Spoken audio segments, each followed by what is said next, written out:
Assalamualaikum warahmatullahi wabarakatuh. Selalu saja kita memuji Tuhan kita Allah, Zat yang paling pantas untuk dipuji, dicintai, ditunduki dan ditakuti.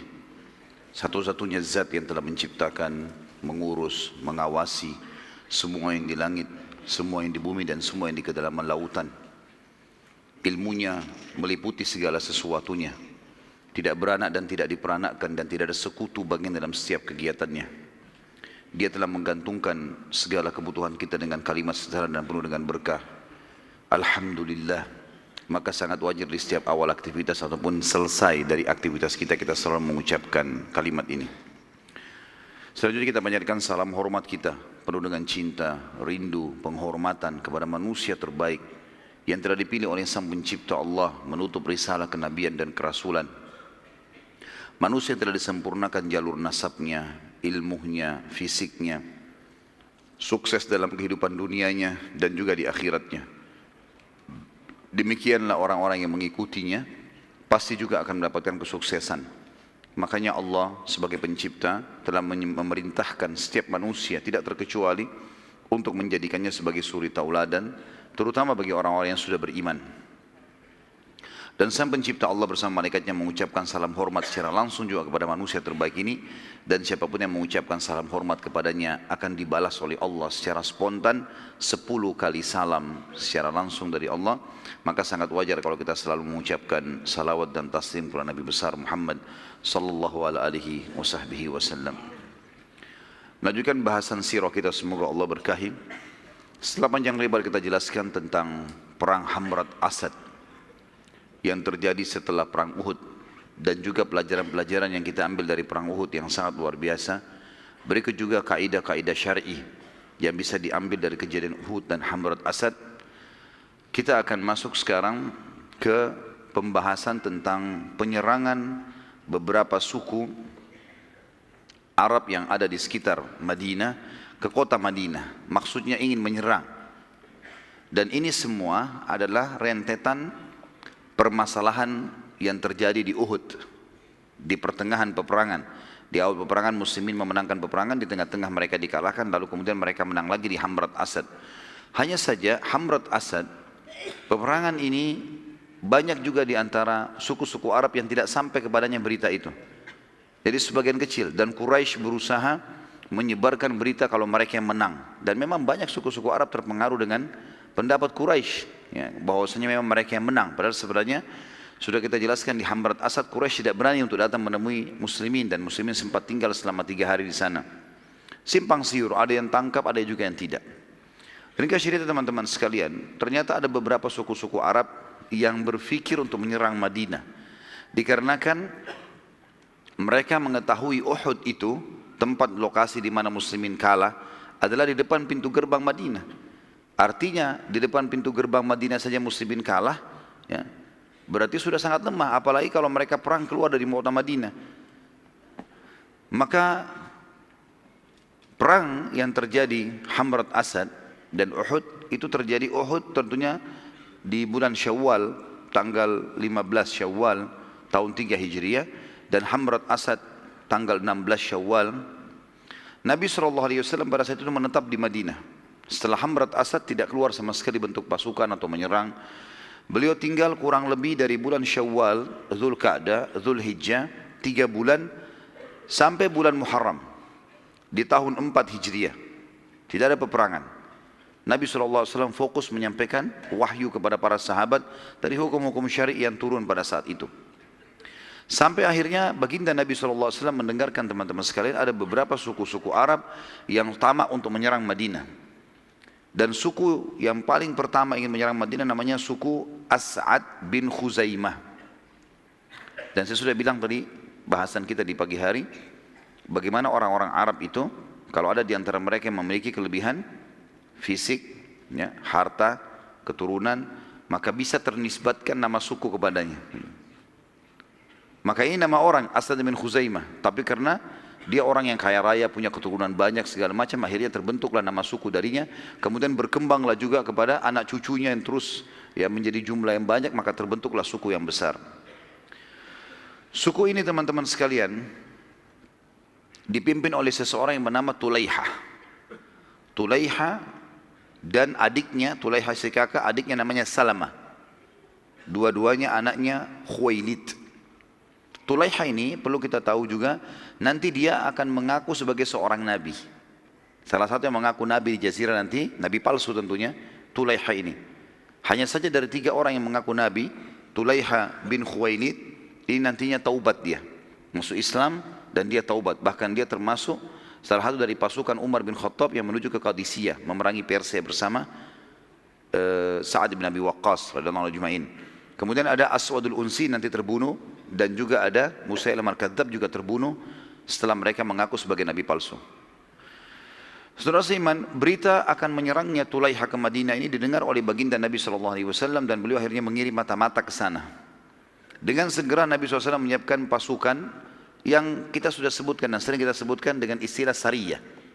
Masih ingat ya? Sariyah adalah jumlah 3 orang sampai 100 maksimal, namanya Sariyah. Kalau lebih dari 100 maka dikatakan Jaish, pasukan dalam bahasa Arab. Tapi kalau di bawah dari 100 namanya Sariyah. Nabi SAW menyiapkan Sariyah yang dipimpin oleh Abu Salamah. Riwayat lain mengatakan Abu Talha. Ada 2 riwayat ya. Dengan kekuatan kurang lebih antara 100 orang, ada riwayat yang mengatakan 150 orang, ada pasukan tambahan. Mereka menyerang ke suku As'ad sebelum mereka atau suku As'ad menyerang Madinah. Dan ternyata dalam kondisi mereka tidak sadar suku As'ad ini akan diserang, mereka lalai dan setelah sholat subuh berhasil diserang oleh Abu Talha dan berhasil mengalahkan suku As'ad, yang akhirnya membatalkan niat mereka untuk mendatangi Madinah. Dan tentu Abu Talha, yang lebih tepatnya kan ada 2 riwayat, ada Abu Salamah, tapi kita ambilnya riwayat yang paling kuat Abu Talha radhiyallahu anhu yang sempat terluka parah di perang Uhud. Itu diutus oleh Nabi SAW jadi pimpinan sini, dan dia pada saat pulang dari menyerang suku Asad ini, dia pun mati terbunuh syahid dan lukanya di medan perang. Dan juga ulama mengeluarkan sebuah hukum, siapapun yang telah ikut berperang kemudian terluka di medan perang lalu dia pulang ke kampungnya atau ke kotanya dan dia mati kena luka, itu terhitung syahid. Walaupun dia tidak mati di kancah peperangan, karena lukanya menyebabkan dia mati, yang luka itu didapatkan di kancah peperangan. Yang kedua suku Hudzail. Kalau masih ingat tadi ada seseorang yang diutus oleh Quraisy untuk menakut-nakuti muslimin ya, itu dari suku Hudzail. Setelah perang Uhud, tepatnya bulan Muharram, juga masih di bulan Muharram, setelah selesai suku Asad tadi bin Khuzaimah dikalahkan, datanglah kepada Nabi SAW 2 suku Arab, namanya suku Adal dan Qara. Suku Adal dan Qara. Suku ini tidak terlalu dikenal karena suku yang cukup jauh dari di ujung Jazirah Arab, dekatnya di wilayah Najd, wilayah dekat negeri Syam. Mereka sempat datang kemudian meminta kepada Nabi SAW. Mereka pura-pura masuk Islam. Mereka datang, mereka syahadat di Madinah, berapa puluh orang gitu ya. Tidak disebutkan jumlahnya, tapi ada di sejarah mengatakan antara 40 sampai 50 orang. Mereka lalu masuk Islam dan mereka meminta agar Nabi SAW mengutus beberapa orang sahabat penghafal Al-Quran untuk menemani mereka pergi ke sukunya gitu. Dan Nabi SAW mengutus 6 orang sahabat yang mulia. Yang pertama adalah Asim bin Thabit bin Abi Aqlah. Asim bin Thabit bin Abi Aqlah. Yang kedua Marthad bin Marthad al-Ghanawi. Marthad bin Marthad al-Ghanawi. Yang ketiga Khalid bin al-Bukhair. Khalid bin al-Bukhair. Yang keempat Khubayb bin Adi. Khubayb bin Adi. Nanti saya ulangi lagi. Yang kelima Zaid bin Ad-Dathinnah. Yang terakhir Abdullah bin Tariq. Abdullah bin Tariq. Jadi Asim bin Thabit bin Abi al-Aqla, Marthad bin Marthad, Marthad bin Marthad al-Ghanawi, Khalid bin Bukhair, Khubayb bin Adi, Zaid bin Ad-Dathinnah, dan juga yang terakhir Abdullah bin Tariq radhiyallahu anhu majma'in. Semuanya ini penghafal Quran. Semua ini penghafal Quran dari sahabat Nabi ridwanullahi alaihim. Pada saat tiba melewati pemukiman suku Hudzail, ternyata kelompok ini kelihatan pengkhianatannya. Padahal mereka tadi sementara jalan mereka tunjukkan, mereka belajar sholat, mereka coba belajar baca Al-Quran setiap istirahat. Tapi begitu lewat di depan suku Hudzail, kelihatan pengkhianatan mereka. Mereka cuma mau sahabat ini ikut sampai di situ. Dan suku Hudzail ini suku yang sangat dekat dengan Mekah. Nanti kita lihat suku ini nanti di pembebasan sebelum pembebasan atau kesepakatan Hudaybiyah, mereka jadi baik. Mereka akan mengikuti menjadi partnernya Nabi SAW, jadi sekutunya Nabi. Tapi pada saat ini kita ceritakan di awal-awal Islam. Maka kedua suku tadi, Adal dan Qara ini menangkap sahabat yang 6, kemudian menyerahkan kepada Hudzail untuk menerima uang. Ini orang-orang dari Madinah muslimin, kami serahkan pada kalian. Bayar duit, kami tinggalkan. Dan Hudzail memang sudah menawarkan kepada Quraisy, hai Quraisy, kalau kami tawan orang Islam, apa kalian mau tebus? Ada kalau orang muslim dari Madinah kami tangkap, kami serahkan kalian, mau tebus nggak? Orang Quraisy bilang bawa, siapa saja. Dan kalau kalian bawa, kami bayar berapa saja untuk membalas dendam karena ada di antara mereka yang sempat terbunuh kerabatnya di perang Badr. Maka akhirnya suku Hudzail pun mengepung sahabat tadi. Waktu mereka pas diserahkan, tentu 6 orang ini tidak sempat diikat segala macam, tapi tiba-tiba saja suku Hudzail disuruh kepung, ambil deh, tangkap aja. Dari 6 orang sahabat ini teman-teman sekalian, ada 3 orang yang menolak untuk menyerahkan diri. Itu adalah Asim, yang tadi yang pertama kita sebutkan, Marthad, dan Khalid bin Al-Bukair. 3 sahabat ini menolak untuk menyerahkan diri, dan ketiganya berkata, demi Allah kami tidak akan membuat perjanjian dan kesepakatan dengan kaum musyrikin. Enggak ada akad di sini. Karena kan mereka bilang, orang-orang Hudzail mengatakan, sudahlah, kami tidak mau membunuh kalian, enggak usah melawan, serahkan diri, kami hanya serahkan kalian kepada Quraisy, kami mau duit, mau harta. Ternyata 3 orang ini nolak, enggak mau. Akhirnya mereka menghunuskan pedang dan mereka berperang. Sampai akhirnya ketiganya mati syahid. Ketiganya sahabat ini radhiyallahu anhu mati syahid. Maka tersisa 3 orang yang lain, yang 3 orang ini menyerahkan diri. Zaid ibn Dathinnah, dari Khubayb ibn Adi, dan juga Abdullah bin Tariq. 3 orang ini menyerahkan diri. Ditawanlah. Hudzail membayar kepada 2 suku tadi, Adi dan Qara ini. Kemudian Hudzail membawa ketiga orang ini, maksudnya membawa ke Mekah untuk diserahkan. Pada saat tiba di lokasi namanya lintasan Zahran, artinya sebuah padang pasir sering dilintasi oleh para kafilah-kafilah. Abdullah bin Tariq radhiyallahu anhu sempat melepaskan tali ikatan dan akhirnya dia melawan sendiri. Dia melawan sendiri sampai akhirnya berhasil meloloskan diri, berhasil melawan tapi terbunuh syahid juga. Jadi sekarang tinggal 2 sahabat. Tinggal Zaid ibn Dathinnah dan juga Khubayb bin Adi. Kedua sahabat ini dijual ke Mekah. Khubayb bin Adi radhiyallahu anhu dibeli oleh Hujair. Yang membeli dia Hujair ibn Ahab atau ibn Ihab At-Tamimi. Siapa Hujair ini teman-teman sekalian yang membeli Khubayb?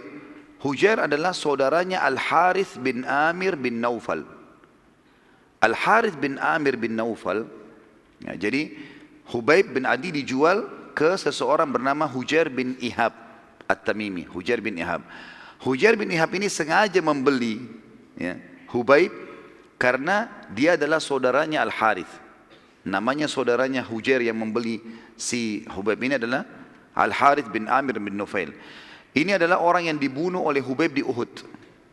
Jadi ternyata Khubayb bin Adi radhiyallahu anhu sahabat Nabi ini sempat membunuh seseorang di Uhud namanya Al-Harith bin Amir bin Naufal. Ini adalah saudaranya Hujair. Makanya Hujair sengaja membeli Khubayb untuk dia bunuh, balas dendam. Kemudian Zaid bin Dathinnah dibeli oleh Safwan bin Umayyah bin Khalaf. Safwan bin Umayyah bin Khalaf. Kalau antum masih ingat di perang Badar, Umayyah bin Khalaf termasuk yang terbunuh bersama Abu Jahal. Ya. Dan anaknya Umayyah bin Khalaf namanya Safwan menjadi pengganti ayahnya jadi kepala suku di Mekah. Dia bilang, dia iklankan, siapa saja yang menyerahkan kepada saya Muslim, siapa saja Muslim, maka saya akan bayar berapa saja dan saya akan bunuh sebagai ganti karena ayahnya terbunuh di perang Badar. Kedua sahabat ini akhirnya dibunuh dan keduanya mati syahid. Keduanya mati syahid. Suku Hudzail pada saat menyerahkan Asim, maka suku Hudzail sempat membunuh Asim. Ingatkan tadi 3 orang yang sempat melawan, diantaranya Asim. Asim ini waktu berperang melawan, dia dengan 2 orang temannya, 3 orang akhirnya terbunuh awal, karena 3 orang ditawan, 3 orang melawan awal. Asim salah satunya. Waktu mereka membunuh Asim, dan mereka memotong kepalanya Asim, memotong kepala Asim dilepaskan, mereka niatnya ingin menjual kepala Asim kepada seorang wanita bernama Sulafa ya. Ada Sulafa dan mengatakan Sulaifa, namanya Sulafa binti Sa'ad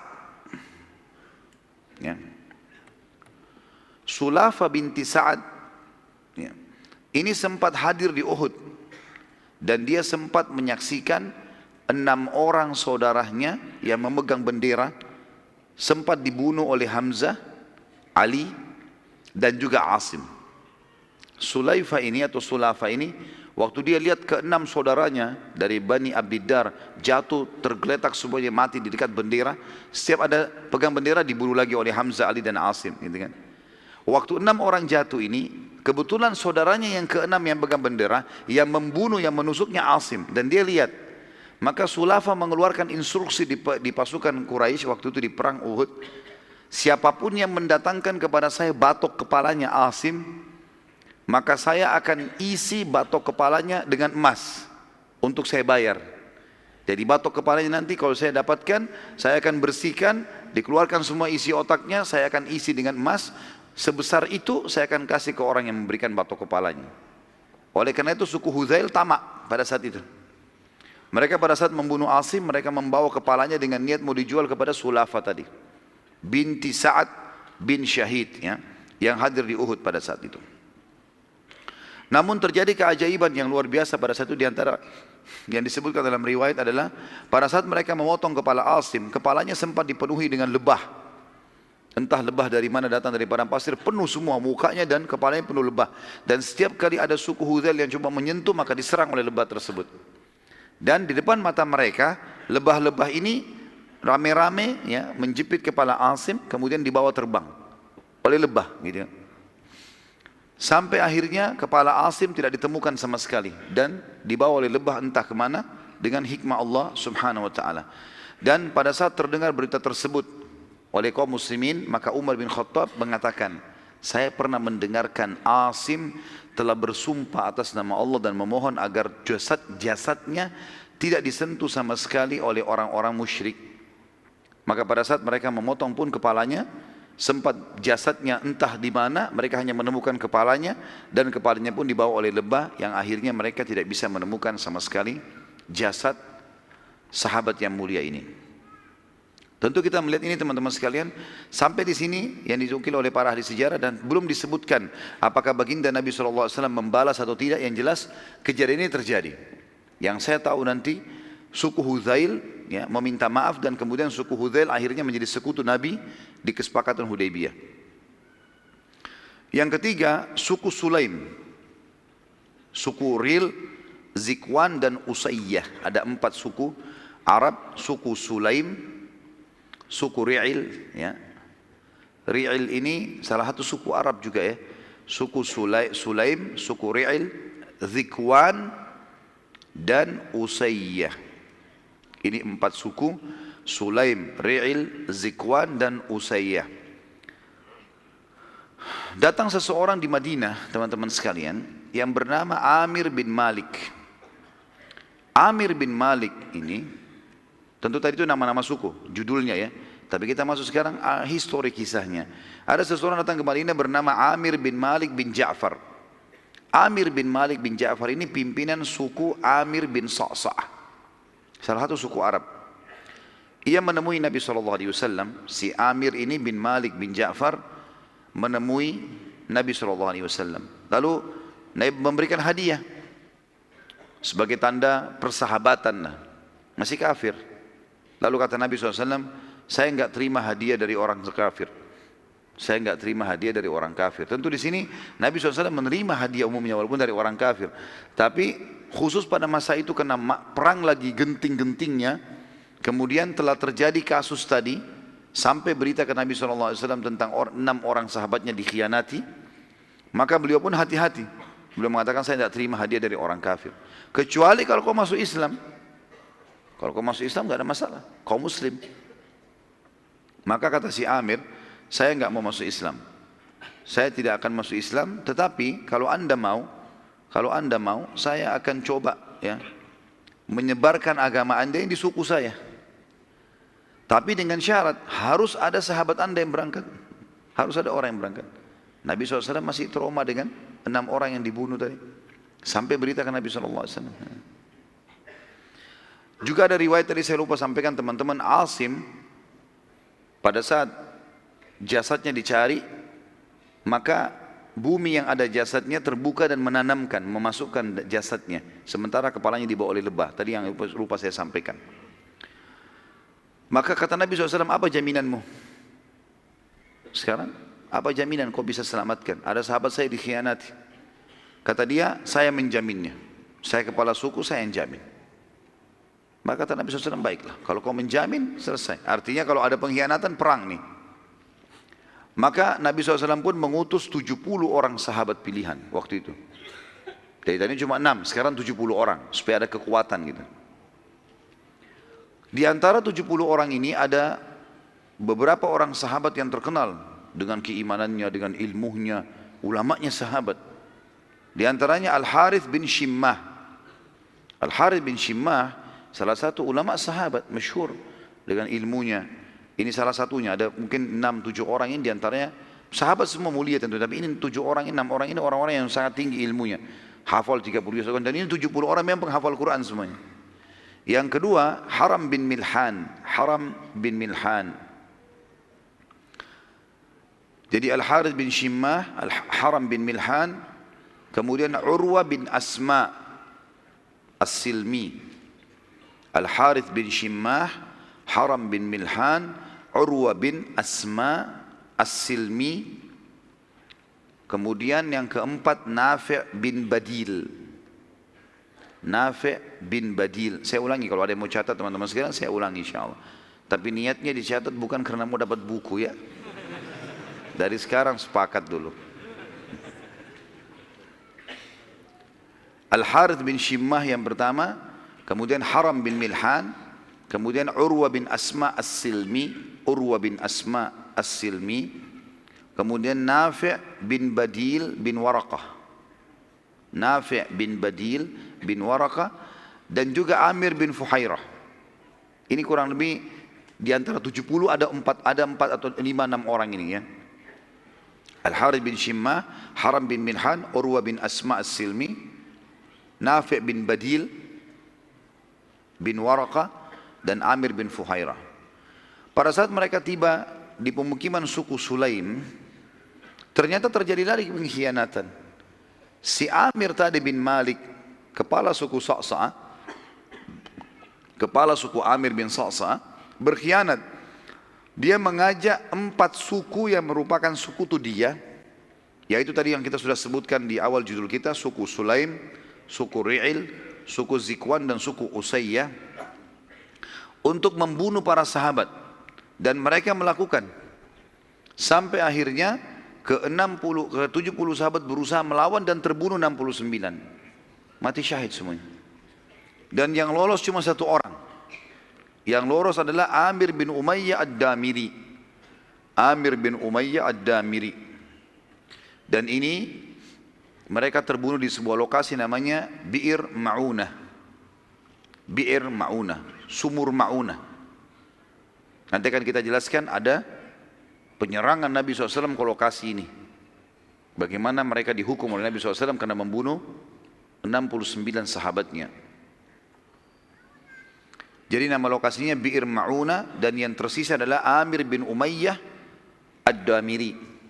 Dalam perjalanan menuju ke Madinah, Amir sempat menemukan 2 orang dari asal suku sang pengkhianat, Amir bin Malik bin Ja'far As-Sa'sa' tadi. Yang sempat memberikan jaminan Nabi kan, namanya Amir bin Malik kan. Saya jamin, tidak ada masalah, saya kepala suku. Ternyata Amir, kepala suku tadi yang mengkhianat itu, sahabat juga yang sempat lolos namanya Amir. Sahabat si Amir ini, waktu dia menuju ke Madinah pulang, dia temukan ada 2 orang dari sukunya si Amir pengkhianat tadi. Lagi lewat. Maka sahabat yang mulia Amir bin Umayyah membunuh 2 orang itu. Sebagai balasan. Karena dia tahu ini dari suku Amir bin Sa'sa. Ini sama, pengkhianat juga ini. Dia pikir semua suku itu pasti pengkhianat. Padahal sebenarnya yang berkhianat cuma kepala sukunya saja. Pada saat Nabi SAW mendengar cerita tersebut, maka Nabi SAW berkata, wahai Amir, masalah kasus pengkhianatan kepala suku mereka, Amir tadi bin Malik, ini dianya yang salah. Dan yang akan kita hukum dia berikut 4 suku yang mendukungnya tadi. Sulaim, Ri'il, Zikwan, ya, itu semua tadi kita hukum, itu yang kita hukum. Jadi 2 orang yang kamu bunuh, kita akan bayar diyahnya. Lihat bagaimana keadilan Islam ya. Padahal sudah terjadi pengkhianatan. Karena ada sahabat Nabi SAW membunuh dengan tidak sengaja salah, maka Nabi SAW mau membayar itu. Lalu Nabi SAW sempat melakukan pada saat itu kunut nazilah sebulan. Subuh, duhur, asar, maghrib, isya membaca kunut. Semuanya memohon kepada Allah agar keempat suku ini dibinasakan oleh Allah selama sebulan penuh. Dan di sini keluar sebuah hukum tentang adanya kunut nazilah, di mana pada saat muslimin terdesak, ada masalah yang mereka hadapi, mereka boleh memohon kepada Allah agar diberikan kemenangan. Dan pada saat itu Allah Subhanahu wa taala mengabulkan doa Nabi SAW sehingga keempat suku itu terkutuk dan mereka akhirnya banyak yang binasa dan ditimpa banyak penyakit. Ya. Tersisa sekarang teman-teman sekalian, pada saat Nabi SAW mau membayar dia 2 orang dari suku Amir yang dibunuh oleh Amir tadi sahabat ini, maka beliau pikir kalau dikirim diyahnya ke sana, nanti bisa dibunuh lagi sahabat. Bagaimana caranya? Dicarilah di Madinah suku Madinah yang merupakan sekutunya suku Amir bin Sa'sa. Siapa? Ditemukan suku Yahudi, namanya suku Nadir. Dan kita sudah pernah sebutkan ada 3 suku di Madinah, Yahudi, Qainuqa, Nadir dan Quraidah. Suku Nadir teman-teman adalah sekutunya suku Amir bin Sa'sa. Nabi SAW ingin niat memberikan diyahnya 2 orang yang terbunuh ini kepada Bani Nadir, nanti mereka yang kasih kepada suku Amir. Supaya jangan lagi ada sahabat yang dibunuh gitu. Pada saat itu Nabi SAW mendatangi sendiri pemukiman suku Nadir. Mendatangi sendiri pemukiman suku Nadir dan menyampaikan hajatnya. Kalau kami telah terjadi begini dan begitu dan kami akan menitipkan diyahnya, tolong selesaikan. Ternyata suku Nadir pada saat itu mengatakan baiklah, kami akan terima, gitu kan. Kami akan terima. Tapi kamu tunggu sebentar hai Muhammad. Waktu itu Nabi SAW lagi kebetulan di jalan pemukiman mereka, karena zaman dulu setiap suku punya benteng sendiri. Saya pernah jelaskan tentang keadaan 3 suku Yahudi, Nadir, Qainuqa dan Quraidah ini. Semuanya punya benteng, di dalam benteng ada pemukiman mereka, ada pasar, ada sumur, ada peternakan. Seperti satu kota sendiri, jadi kota di dalam kota gitu. Suku Nadir waktu Nabi SAW datang ke sana mau mengantarkan diyah denda 2 orang yang dibunuh oleh sahabat tadi, disuruh tunggu oleh orang-orang Yahudi. Dan Nabi SAW menunggu di salah satu rumah mereka, ditemani waktu itu oleh Abu Bakar, Umar, ya, sahabat-sahabat Nabi yang mulia, Ali bin Abi Thalib. 3 orang sahabat ini mendampingi Nabi SAW. Dan Nabi duduk bersandar di salah satu rumah mereka. Ternyata orang-orang Yahudi berkata satu sama yang lain, sungguh kalian tidak akan pernah mendapatkan kesempatan untuk membunuh Muhammad lebih baik daripada ini.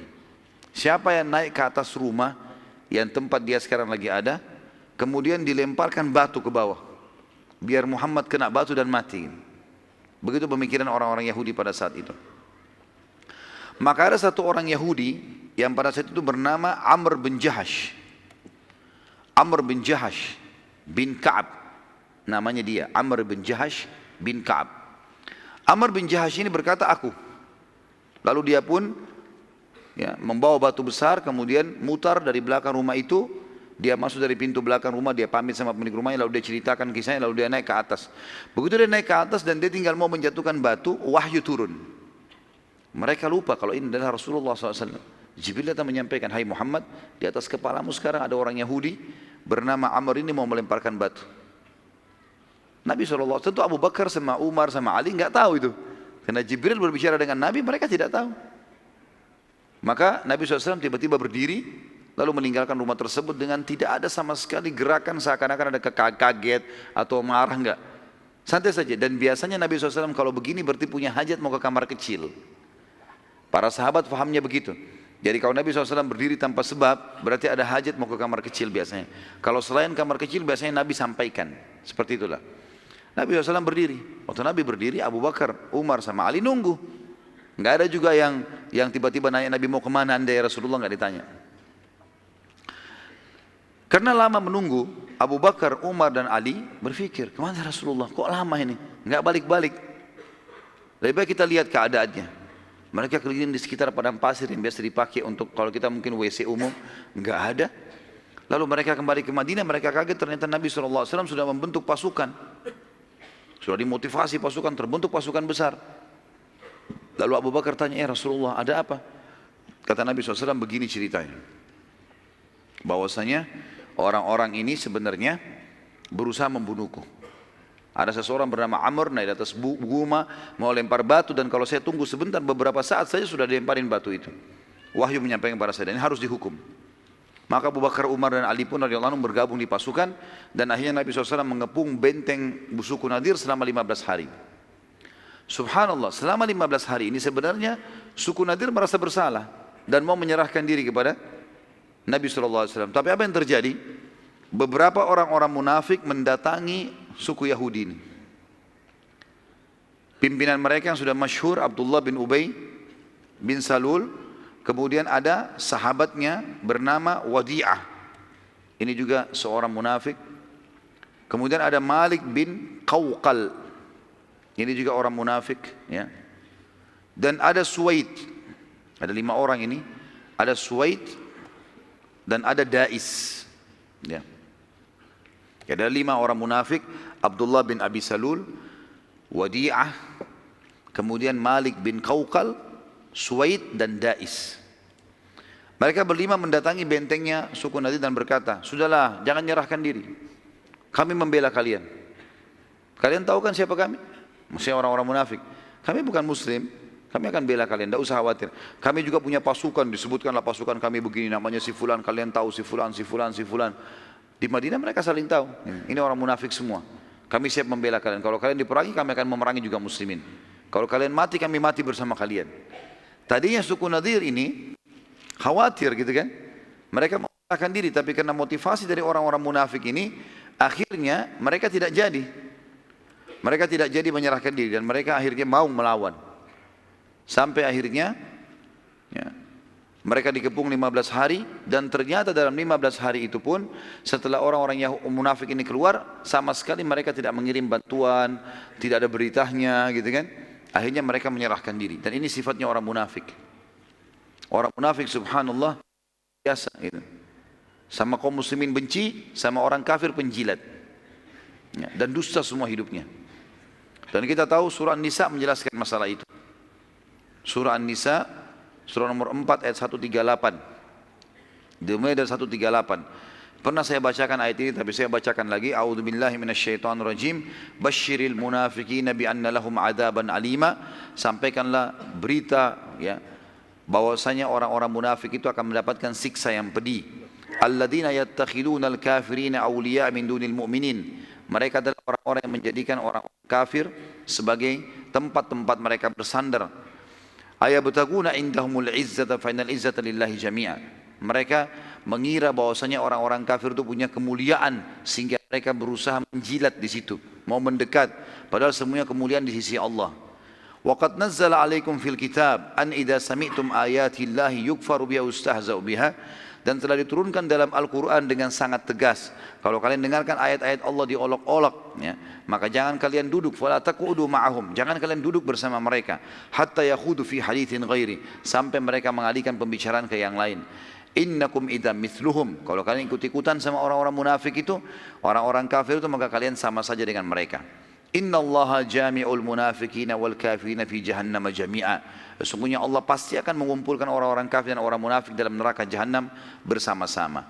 Sifat orang munafik disebutkan, alladzina yatarabbasuna bikum, yaitu orang-orang yang selalu mencari kejadian-kejadian untuk kalian atau terhadap kalian, hai kaum muslimin.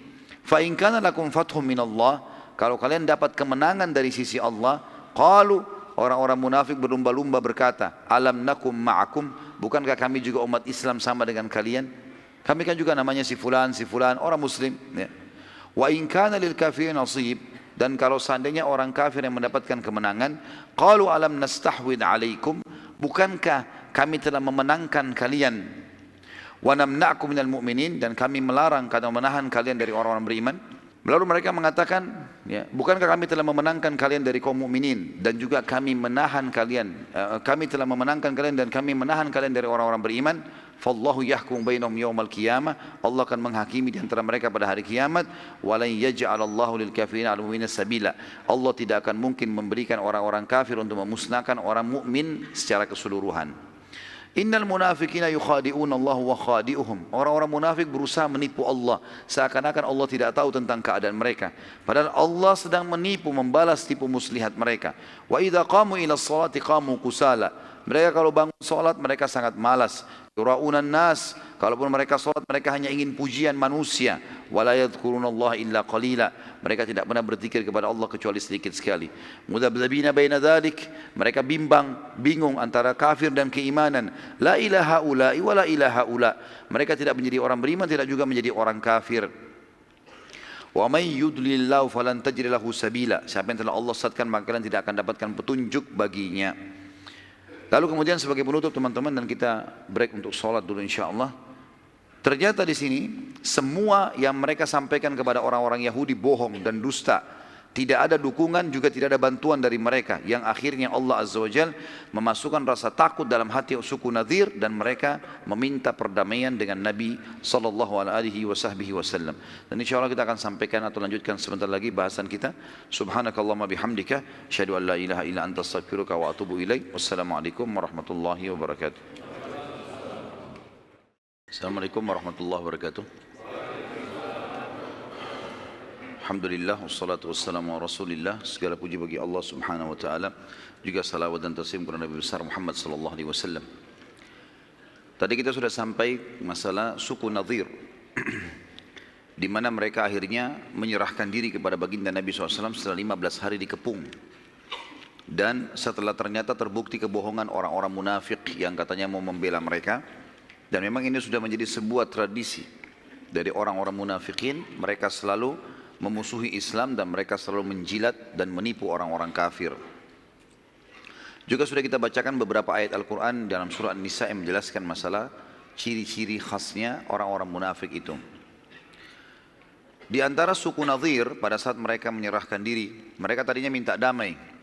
Tadinya Nabi SAW sebenarnya cuma minta si Amr saja yang bawa batu di atas rumah itu serahkan ke kami. Mereka nggak mau. Karena nggak mau akhirnya semua suku dikepung. Kalau mereka serahkan maka selesai urusannya. Orang itu yang dihukum, tapi ini tidak. Maka akhirnya dikepung semua dan mereka sampai menyerahkan diri pun tidak mau menyerahkan si orang yang niat mau membunuh tadi. Maka Nabi SAW mengatakan, saya hanya akan sepakat dengan kalian kalau kalian tunduk dengan hukumku. Maka mereka pun sepakat dan Nabi SAW menyetujui syarat-syarat atau menulis syarat-syarat, dan di antara syaratnya Nabi SAW adalah mereka harus meninggalkan Madinah dan mereka tidak boleh membawa apapun kecuali unta mereka saja. Ya. Maaf, mereka boleh membawa apa saja yang mampu diangkat oleh unta mereka. Yang lain tidak bisa, kayak rumah, kebun-kebun tentu tidak bisa. Mereka hanya bisa membawa apa yang mampu diangkat oleh untahnya. Dan di antara suku Nadir ada yang masuk Islam, 2 orang Yahudi, Yamair bin Amr bin Ka'ab, Yamair bin Amr bin Ka'ab radhiyallahu anhu, dan juga Abu Sa'ad bin Wahab. Yamair bin Amr bin Ka'ab dan Abu Sa'ad bin Wahab. Sehingga akhirnya Nabi SAW mengembalikan harta mereka. Karena mereka masuk Islam, dikembalikan semua apa yang tadi diambil oleh Nabi SAW. Harta suku Nadir dibagi oleh baginda Nabi SAW kepada seluruh muhajirin yang pertama masuk Islam dari Mekah. Dan dari orang Ansar diberikan 2 orang saja, Sahal bin Hunayf dan Syammah bin Kharashah. atau Abu Dujana. Dua orang sahabat Nabi dapat ghanimah dari orang-orang Ansar, cuma dua orang. Sahal bin Hunayf dan Syammah bin Kharasha atau Abu Dujana. Kejadian ini terjadi teman-teman sekalian di bulan Rabiul Awal tahun 4 Hijriah. Karena tadi kan Nabi SAW istirahat tidak perang setelah kejadian Hamrat Asad sampai bulan Muharram di tahun 4 Hijriah. Lalu terjadilah beberapa suku-suku Arab sampai akhirnya suku Nadir ini yang dikeluarkan dari kota Madinah. Dan Allah Subhanahu wa taala mengekalkan dalam Al-Qur'an cerita tentang pengusiran suku Nadir dari Madinah dan pengkhianatan mereka ini. Dalam surah Al-Hasyr, lengkap satu surah itu turun untuk mereka. 24 ayat. Dan bagi teman-teman yang mau menghafal surah-surah untuk menambah hafalan surah, termasuk surah ini mulia ini. Karena surah ini tidak panjang 24 ayat dan menceritakan tentang kejadian mereka. Saya akan bacakan A'udzubillahi minasyaitonirrajim, surah Al-Hasyr, surah nomor 59 ayat 1 sampai ayat 24. Sabbaha lillahi ma fis samawati wa ma fil ardi wa huwal azizul hakim. Telah bertasbih kepada Allah semua yang ada di langit dan di bumi, dan dialah yang maha perkasa lagi maha bijaksana. Ayat ini turun kejadian pengusiran suku Nadir pada saat mereka dikepung 15 hari itu. Lalu Allah mengatakan huwallazi akhrajal ladzina kafaru min ahlil kitab min diyarihim li awwalil hasyr ma dhanantum an yakhruju wa dhannu annahum mani'atuhum husunuhum min Allah fa'atahumullahu min haitsu lam yahtasibu wa kadzaba fi qulubihim ar-ru'b yukhribuna buyutahum bi aydihim wa aydil mu'minina fa'tabiru ya ulil absar. Dialah Allah yang telah mengeluarkan orang-orang kafir dari ahli kitab, dari kampung-kampung mereka, maksudnya benteng mereka, pada saat pengusiran yang pertama. Yang dimaksud adalah orang-orang Bani Nadir, karena mereka yang mula-mula dikumpulkan dan diusir dari kota Madinah. Kalian sempat menyangka, hai muslimin, bahwasanya mereka tidak akan keluar, dan mereka pun yakin bahwasanya benteng-benteng mereka dapat mempertahankan mereka dari siksa Allah. Maka Allah mendatangkan kepada mereka hukuman dari arah yang mereka tidak sangka-sangka, dan Allah memasukkan ketakutan dalam hati mereka. Mereka merusak rumah-rumah mereka dengan tangan-tangan mereka sendiri dan tangan orang-orang mukmin. Maka ambillah pelajaran dari kejadian itu, hai orang-orang yang mempunyai wawasan atau akal. Jadi ayat ini, ayat nomor 2 ini yang paling tegas menjelaskan masalah keadaan mereka. Jadi waktu Nabi SAW mengatakan kalian harus diusir dari Madinah, sepakat keluar, kalau enggak dibunuh. Dan hanya boleh bawa barang yang dinaikkan di atas unta saja. Rupanya karena mereka sakit hati, mereka sempat merusak rumah-rumah mereka dengan tangan mereka sendiri. Maksudnya supaya tidak dipakai oleh muslimin, gitu kan? Ternyata di antara muslimin ada yang datang membantu mereka ngurusin rumahnya. Kita tidak butuh rumah kalian kok, tidak butuh, keluar saja gitu. Allah mengatakan ambil pelajaran dari situ. Suku Nadir ini teman-teman sekalian memiliki di dalam benteng itu sekitar 1000 personil perang, ahli perang, prajurit, dan mereka masih mempunyai sekian ribu orang yang memang bukan personil perang tapi bisa dipakai tenaganya. Yang mengepung mereka hanya segelintir berapa ratus sahabat bersama Nabi SAW. Tapi Allah mendatangkan ketakutan-ketakutan pada mereka sehingga akhirnya mereka menyerahkan diri. Dan beginilah selalu keadaan peperangan muslimin. Kalau memang mereka ikhlas kepada Allah, walaupun jumlahnya lebih sedikit, pasti Allah berikan kemenangan. Ayat 3, walaula an kataballahu alaihimul jalaa la'adzabahum fid dunya walahum fil akhirati adzabun nar. Dan jika saja atau jika tidaklah Allah, jika tidak karena Allah telah menetapkan pengusiran terhadap mereka, benar-benar Allah akan mengadab mereka di dunia dan bagi mereka di akhirat azab neraka. Kalau bukan Allah mudahkan kalian mengusirnya, hai muslimin, mereka tetap akan Allah siksa dalam benteng mereka. Jadi semuanya itu adalah penghinaan. Dan di akhirat juga kalau mereka tidak sempat taubat, tidak masuk Islam, pastilah mereka akan masuk ke dalam neraka Jahannam. Dzalika bi annahum syaqqullaha wa rasulahu wa man yushaqillaha fa innallaha syadidul iqab. Demikian itu karena mereka menentang Allah dan Rasulnya. Barang siapa yang menentang Allah dan Rasulnya, sesungguhnya Allah sangat keras hukumannya. Ma qata'tum min linatin aw taraktumuha qa'imatan ala usuliha aw taraktumuha qa'imatan ala usuliha fa biidnillahi wa liyukhziyal fasiqin. Apa saja yang kalian tebang dari pohon-pohon kurma milik orang-orang kafir, atau yang kalian biarkan tumbuh berdiri di atas pokoknya, maka semua itu dengan izin Allah, dan karena Dia hendak memberikan kehinaan kepada orang-orang fasik. Perlu kita ketahui teman-teman sekalian, di luar bentengnya Bani Nadhir, karena dalam benteng kalau mereka tanam kebun kurma maka habis tempat, mereka butuh tempat tinggal, maka mereka beli atau beli tanah-tanah di sekitar Madinah di luar benteng, dijadikan kebun-kebun, dan luas sekali kebun-kebunnya orang-orang Nadhir ini. Waktu mereka orang-orang Yahudi ciri khasnya suka sekali dengan harta.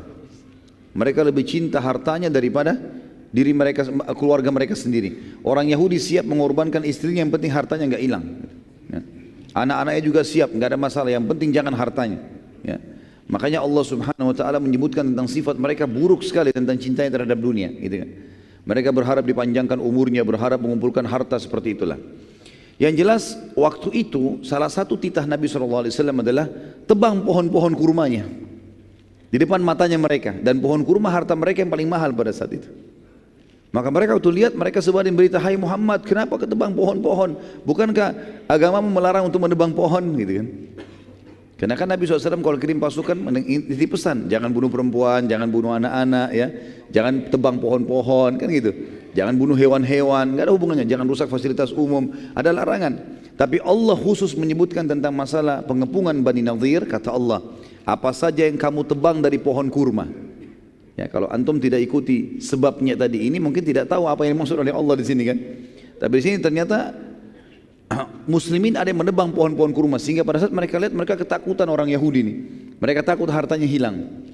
Gara-gara ini salah satu faktor yang membuat akhirnya mereka menyerahkan diri. Apa saja yang kamu tebang, kata Allah, dari pohon kurma milik orang-orang kafir itu, atau yang kamu biarkan saja tidak ditebang di pokoknya, maka semua itu tetap dengan izin Allah, dan karena Dia hendak memberikan kehinaan kepada orang-orang kafir. Maksudnya biar mereka merasa kehilangan hartanya, Allah hinakan dengan itu. Kemudian di ayat ke-6-nya, wa ma afa Allahu ala rasulihi minhum fama aujaftum alaihi min khailin wala rikabin walakinna Allah yusallitu rusulahu ala man yasha wallahu ala kulli syai'in qadir. Dan apa saja harta rampasan fai, ma afa Allah. Jadi fai adalah istilah harta rampasan perang yang tidak ada perlawanan dari musuh, namanya fai. Dengan peperangan sehingga kita menang, namanya ghanimah, beda. Kalau fai punya hukum sendiri, ya, nanti kita akan jelaskan. Yang jelas Allah mengatakan di sini di ayat 6-nya, apa saja harta rampasan fai yang diberikan Allah kepada Rasul dari harta benda mereka, maka untuk mendapatkan itu kamu tidak mengerahkan seekor kuda pun dan tidak pula seekor unta pun, tapi Allah yang memberikan kekuasaan kepada Rasulnya terhadap apa saja yang dikehendakinya. Dan Allah Maha Kuasa atas segala sesuatu. Maksudnya adalah fai itu kalau terjadi peperangan dan Nabi SAW dan menang waktu di zaman Nabi SAW masih hidup, maka harta rampasan yang didapatkan tanpa peperangan itu murni milik Nabi SAW. Itu murni milik Rasulullah SAW. Dan beliau punya hak memberikan kepada siapa saja. Makanya tadi fainya Bani Nadhir diberikan kepada orang-orang Muhajirin dan 2 orang Ansar saja yang dianggap miskin, yang lain tidak dikasih orang Ansar. Dan Allah menyebutkan kenapa? Karena tidak ada peperangan, tidak ada kalian gerakkan seekor kuda ataupun seekor unta untuk menyerang musuh, maka itu fai namanya, ya. Lalu kemudian Allah mengatakan juga di ayat 7-nya, ma afa Allahu ala rasuli min ahlil qura fadillahi walir rasuli wadil qurba wal yatama wal masakin wal masakini wa ibnis sabili kay la yakuna dulatan bainal agniya'i minkum wa ma ataakumur rasulu fakhudhu wa ma nahakum anhu fantahu wattaqullaha innallaha syadidul iqab. Apa saja harta rampasan fai yang didapatkan tanpa peperangan yang diberikan Allah kepada Rasulnya dari harta yang dari penduduk kota-kota, maka itu adalah milik Allah, Rasul, kaum kerabat, anak-anak yatim, maksudnya kerabat Nabi SAW. Yang Nabi, anak-anak yatim, orang-orang miskin, dan orang-orang yang dalam perjalanan dan terputus jalan, supaya harta tersebut tidak beredar di antara orang-orang kaya saja di antara kalian. Apa yang diberikan Rasul kepada kalian, terimalah, dan apa yang dilarang bagi kalian, tinggalkanlah, dan bertakwalah kepada Allah, sesungguhnya Allah amat keras siksaannya. Ayat 8, lil-fuqara'il muhajirin alladhina ukhriju min diyarihim wa amwalihim yabtaguna fadlan min Allah wa ridwana wa yansuruna Allah wa rasulah ulaika humus sadiqun. Juga harta tersebut fai diberikan kepada orang-orang fakir yang hijrah dari Mekah, yang diusir dari kampung halaman mereka dan dari harta benda mereka karena mencari karunia dari Allah dan keridhaannya, dan mereka menolong Allah dan Rasulnya. Mereka itu adalah orang-orang yang jujur. Ayat 9. Walladzina tabawwa'ud dara wal imana min qablihim yuhibbuna man hajara ilaihim wa la yajiduna fi sudurihim hajatan mimma utu ولا يجدون في صدورهم حاجة مما أوتوا ويؤثرون على أنفسهم ولو كان بهم خصاصة ومن يوق شح نفسه فأولئك هم المفلحون. Dan Allah memuji orang-orang Ansar, orang-orang yang telah menempati kota Madinah dan telah beriman, maksudnya orang Ansar. Sebelum kedatangan para muhajirin, mereka orang Ansar mencintai orang-orang yang berhijrah kepada mereka. Dan mereka orang-orang Ansar tidak menaruh keinginan dalam hati mereka terhadap apa-apa yang diberikan kepada muhajirin. Artinya Allah pastikan, fai ini pun hai Muhammad, kalau kau berikan kepada muhajirin, tidak diberikan kepada Ansar, enggak usah khawatir. Orang Ansar tidak akan pernah ada masalah dengan hati mereka. Karena mereka suka dan cinta dengan saudara yang hijrah. Dan ini pujian Allah untuk penduduk Madinah secara khusus. Dan mereka mengutamakan orang-orang muhajirin atas diri mereka sendiri, sekalipun mereka dalam keadaan kesusahan. Dan siapa yang dipelihara dari kekiran dirinya, maka mereka itu adalah orang-orang yang beruntung. Jadi ada alasan kenapa Allah subhanahu wa ta'ala menyuruh Nabi Muhammad SAW membagikan fai kepada muhajirin dan cuma 2 orang dari Ansar. Karena itu haknya Allah dan Rasulnya secara mutlak, dan memang orang-orang muhajirin layak dibantu, terutama orang-orang miskin di antara mereka. Ya. Sebagian ahli sejarah mengatakan orang-orang kaya muhajirin tidak dapatkan, seperti Abu Bakar, ya, Uthman bin Affan, yang kaya-kaya tidak mendapatkan fai dari sini, tapi orang-orang miskin di antara mereka sebagaimana Allah sudah sebutkan. Kemudian dikatakan selanjutnya, walladzina ja'u min ba'dihim yaquluna rabbana ighfir lana wa li ikhwanina alladhina sabaquna bil imani wa la taj'al fi qulubina ghillan lil ladzina amanu rabbana innaka ra'ufur rahim. Dan orang-orang yang datang sesudah mereka para muhajirin dan Ansar, setelah dengar kisah ini, kita sekarang termasuk kena ayat ini. Mendengarkan kisah ini, tidak akan pernah lagi ada fikiran kita sebagaimana orang-orang Ansar tidak pernah berfikir. Jangan ada di antara kita terfikir, teman-teman sekalian, loh kenapa Rasulullah cuma kasih orang muhajirin ya? Kenapa orang Ansar nggak dikasih? Sudah dijawab di sini. Jangan lagi kalian balas, jangan lagi bimbang dengan itu, tapi katakanlah. Kata Allah SWT, orang-orang yang datang sesudah mereka, para muhajirin dan Ansar yang baca Al-Quran, mereka malah berdoa, ya Rabb kami, berikanlah ampunan untuk kami dan saudara-saudara kami yang telah beriman lebih dulu daripada kami, dan jangan engkau membiarkan kedengkian dalam hati kami terhadap orang-orang yang beriman. Ya Rabb kami, sesungguhnya engkau maha penyantun lagi maha penyayang. Dan ayat ini yang digunakan oleh ulama ahli sunnah yang sangat tegas, membantah pemahaman Syiah yang menghina-hina para sahabat, apalagi sampai mengkafirkan. Karena di sini Allah Subhanahu wa taala memerintahkan kita semua yang datang setelah muhajirin dan Ansar mendoakan agar mereka mendapatkan pengampunan dan tambahan rahmat. Ayat 11. Alam tara ilal ladzina nafaqu yaquluna li ikhwanihim alladhina kafaru min ahli alkitab la in ukhrijtum lanakhrujanna ma'akum wa la nuti'u fikum ahadan abada. Wala nuti'u fikum ahadan abada wa in qutiltum lanansurannakum wallahu yashhadu innahum lakadzibun. Ingatlah pada saat, ya, apakah kamu tidak memperhatikan, kata Allah, apakah kamu tidak memperhatikan orang-orang munafik yang telah berkata kepada saudara-saudara mereka dari orang kafir. Allah membongkar kedoknya 4 orang munafik tadi yang memberikan jaminan suku Nadhir, enggak apa-apa, enggak usah menyerahkan diri, kami akan tolong kalian. Allah bongkar kedok mereka. Apakah kamu tidak memperhatikan orang-orang munafik yang berkata kepada saudara-saudara mereka dari orang kafir, ahli kitab, di antara ahli kitab, sungguhnya jika kamu diusir, niscaya kami pun akan keluar bersama kalian, dan kami selama-lamanya tidak akan patuh kepada siapapun untuk menyusahkan kalian. Dan jika kamu diperangi, pasti kami akan membantu kalian. Dan Allah menyaksikan bahwa sungguhnya orang-orang munafik itu benar-benar pendusta. Ayat 12, la in ukhriju la yakhrujuna ma'ahum wa la in qutilu la yansurunahum wa la in nasaruhum la yuwallunnal adbara thumma la yunsarun. Sesungguhnya jika mereka diusir, orang-orang ahli kitab tadi, orang-orang munafik itu tidak akan keluar bersama mereka, tidak mau diusir juga. Dan sesungguhnya jika mereka diperangi, niscaya mereka tidak akan menolong. Sesungguhnya jika mereka menolong pun niscaya mereka akan berpaling lari ke belakang, kemudian mereka tidak akan mendapatkan pertolongan. Ayat 13, la antum ashaddu rahbatan fi sudurihim minallah dzalika bi annahum qaumun la yafqahun. Sesungguhnya kalian sekalian hai orang beriman, dalam hati mereka orang kafir dan orang munafik lebih ditakuti daripada Allah, dan yang demikian itu karena mereka adalah kaum yang tidak mengerti. Ayat 14, la yuqatilunakum jami'an illa fi quram sanatin aw min wara'i judur ba'suhum bainahum syadid tahsabuhum jami'an wa qulubuhum syatta dzalika bi annahum qaumun la yaqilun. Mereka tidak akan memerangi kalian hai orang-orang beriman dalam keadaan bersatu padu, kecuali dalam kampung-kampung yang berbenteng atau di balik tembok. Permusuhan di antara mereka orang-orang Yahudi dan orang munafik itu sangat hebat. Jangan kita kira bahwa mereka bersatu. Kalian kira mereka itu bersatu, sedangkan hati mereka sebenarnya berpecah belah. Yang demikian itu karena sungguhnya mereka adalah kaum yang tidak mengerti. Ayat 15, kamathalil ladzina min qablihim qariba dzaku wabala amrihim walahum adzabun alim. Mereka adalah seperti orang-orang Yahudi yang belum lama sebelum mereka telah merasai akibat buruk dari perbuatan mereka, dan bagi mereka azab yang pedih. Kalau antum masih ingat kisah tentang suku Bani Kainuqa, suku Kainuqa, yang pernah ada seorang sahabat belanja di pasar mereka, kemudian dipermalukan oleh satu tokoh Yahudi, orang Yahudi, ditaruh dicantolin besi tajam, lalu waktu sahabat itu berdiri tercobek bajunya. Ya, kemudian lewat seorang sahabat Nabi, dia dipermalukan muslimah, lalu kemudian dibunuh si Yahudi pemilik toko, lalu sahabat ini dibunuh, dikeroyoki satu pasar.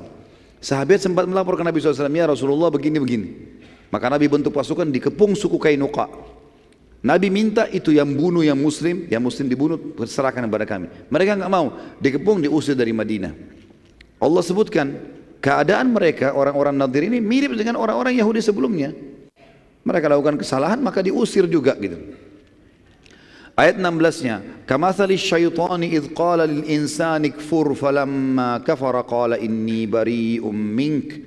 Qala inni bari'um minka inni akhafullaha rabbal alamin. Bujukan orang-orang munafik kepada orang kafir itu seperti bujukan syaitan.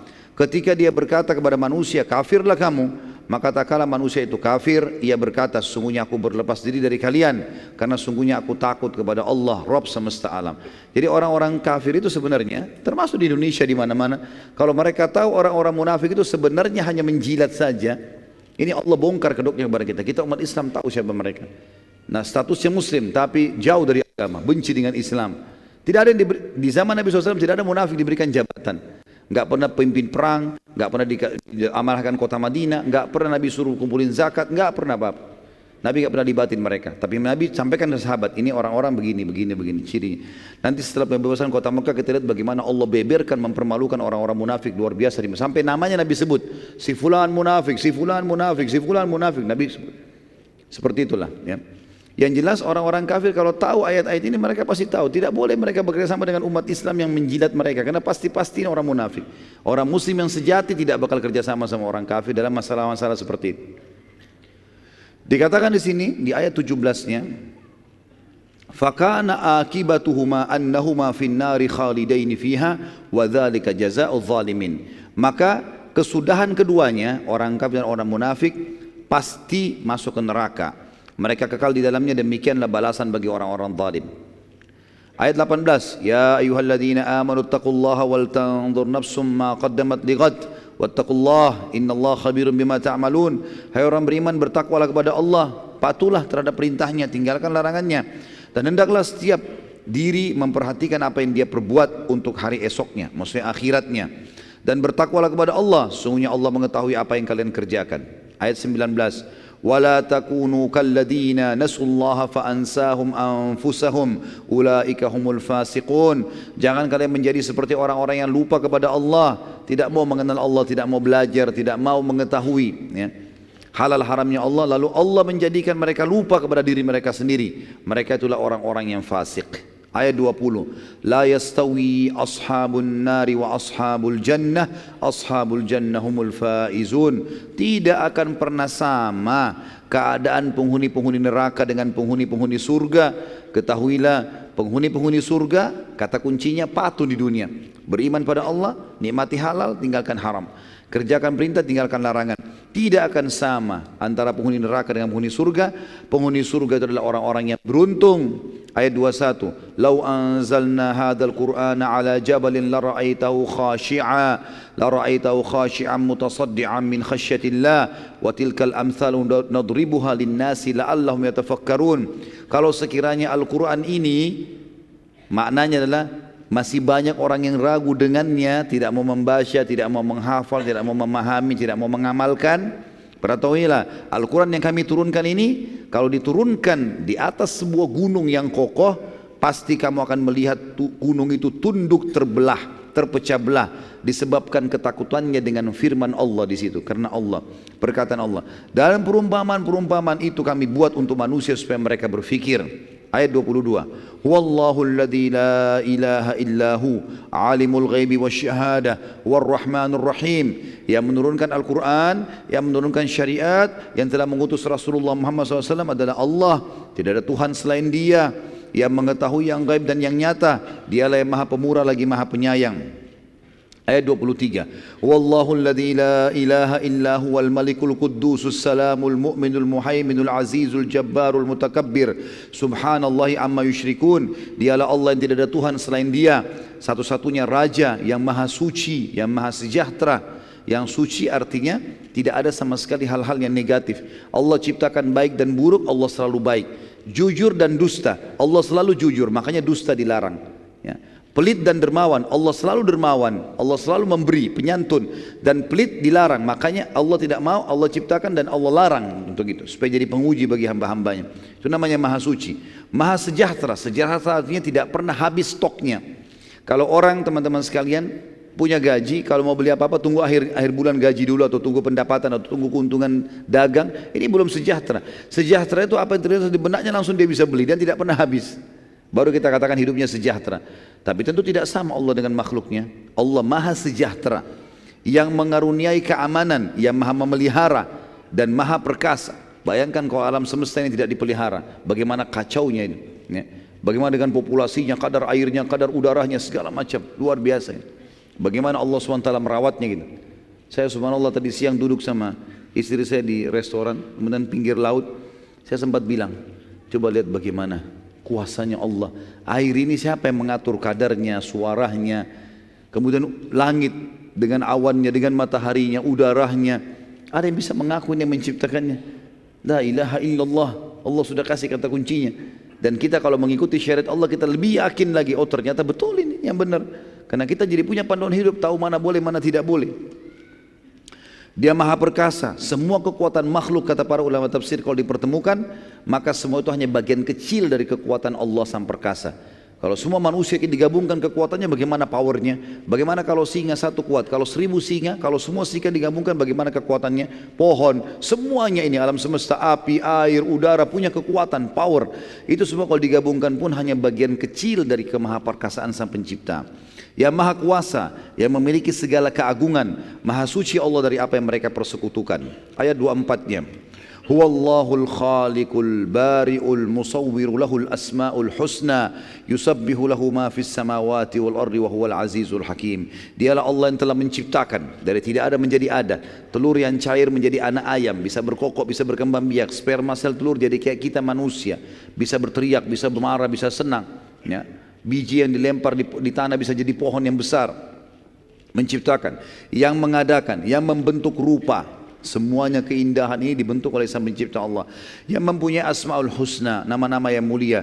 Bertasbih kepadanya apa yang ada di langit dan di bumi. Dan dialah yang maha perkasa lagi maha bijaksana. 24 ayat full turun karena kejadian suku Nadhir.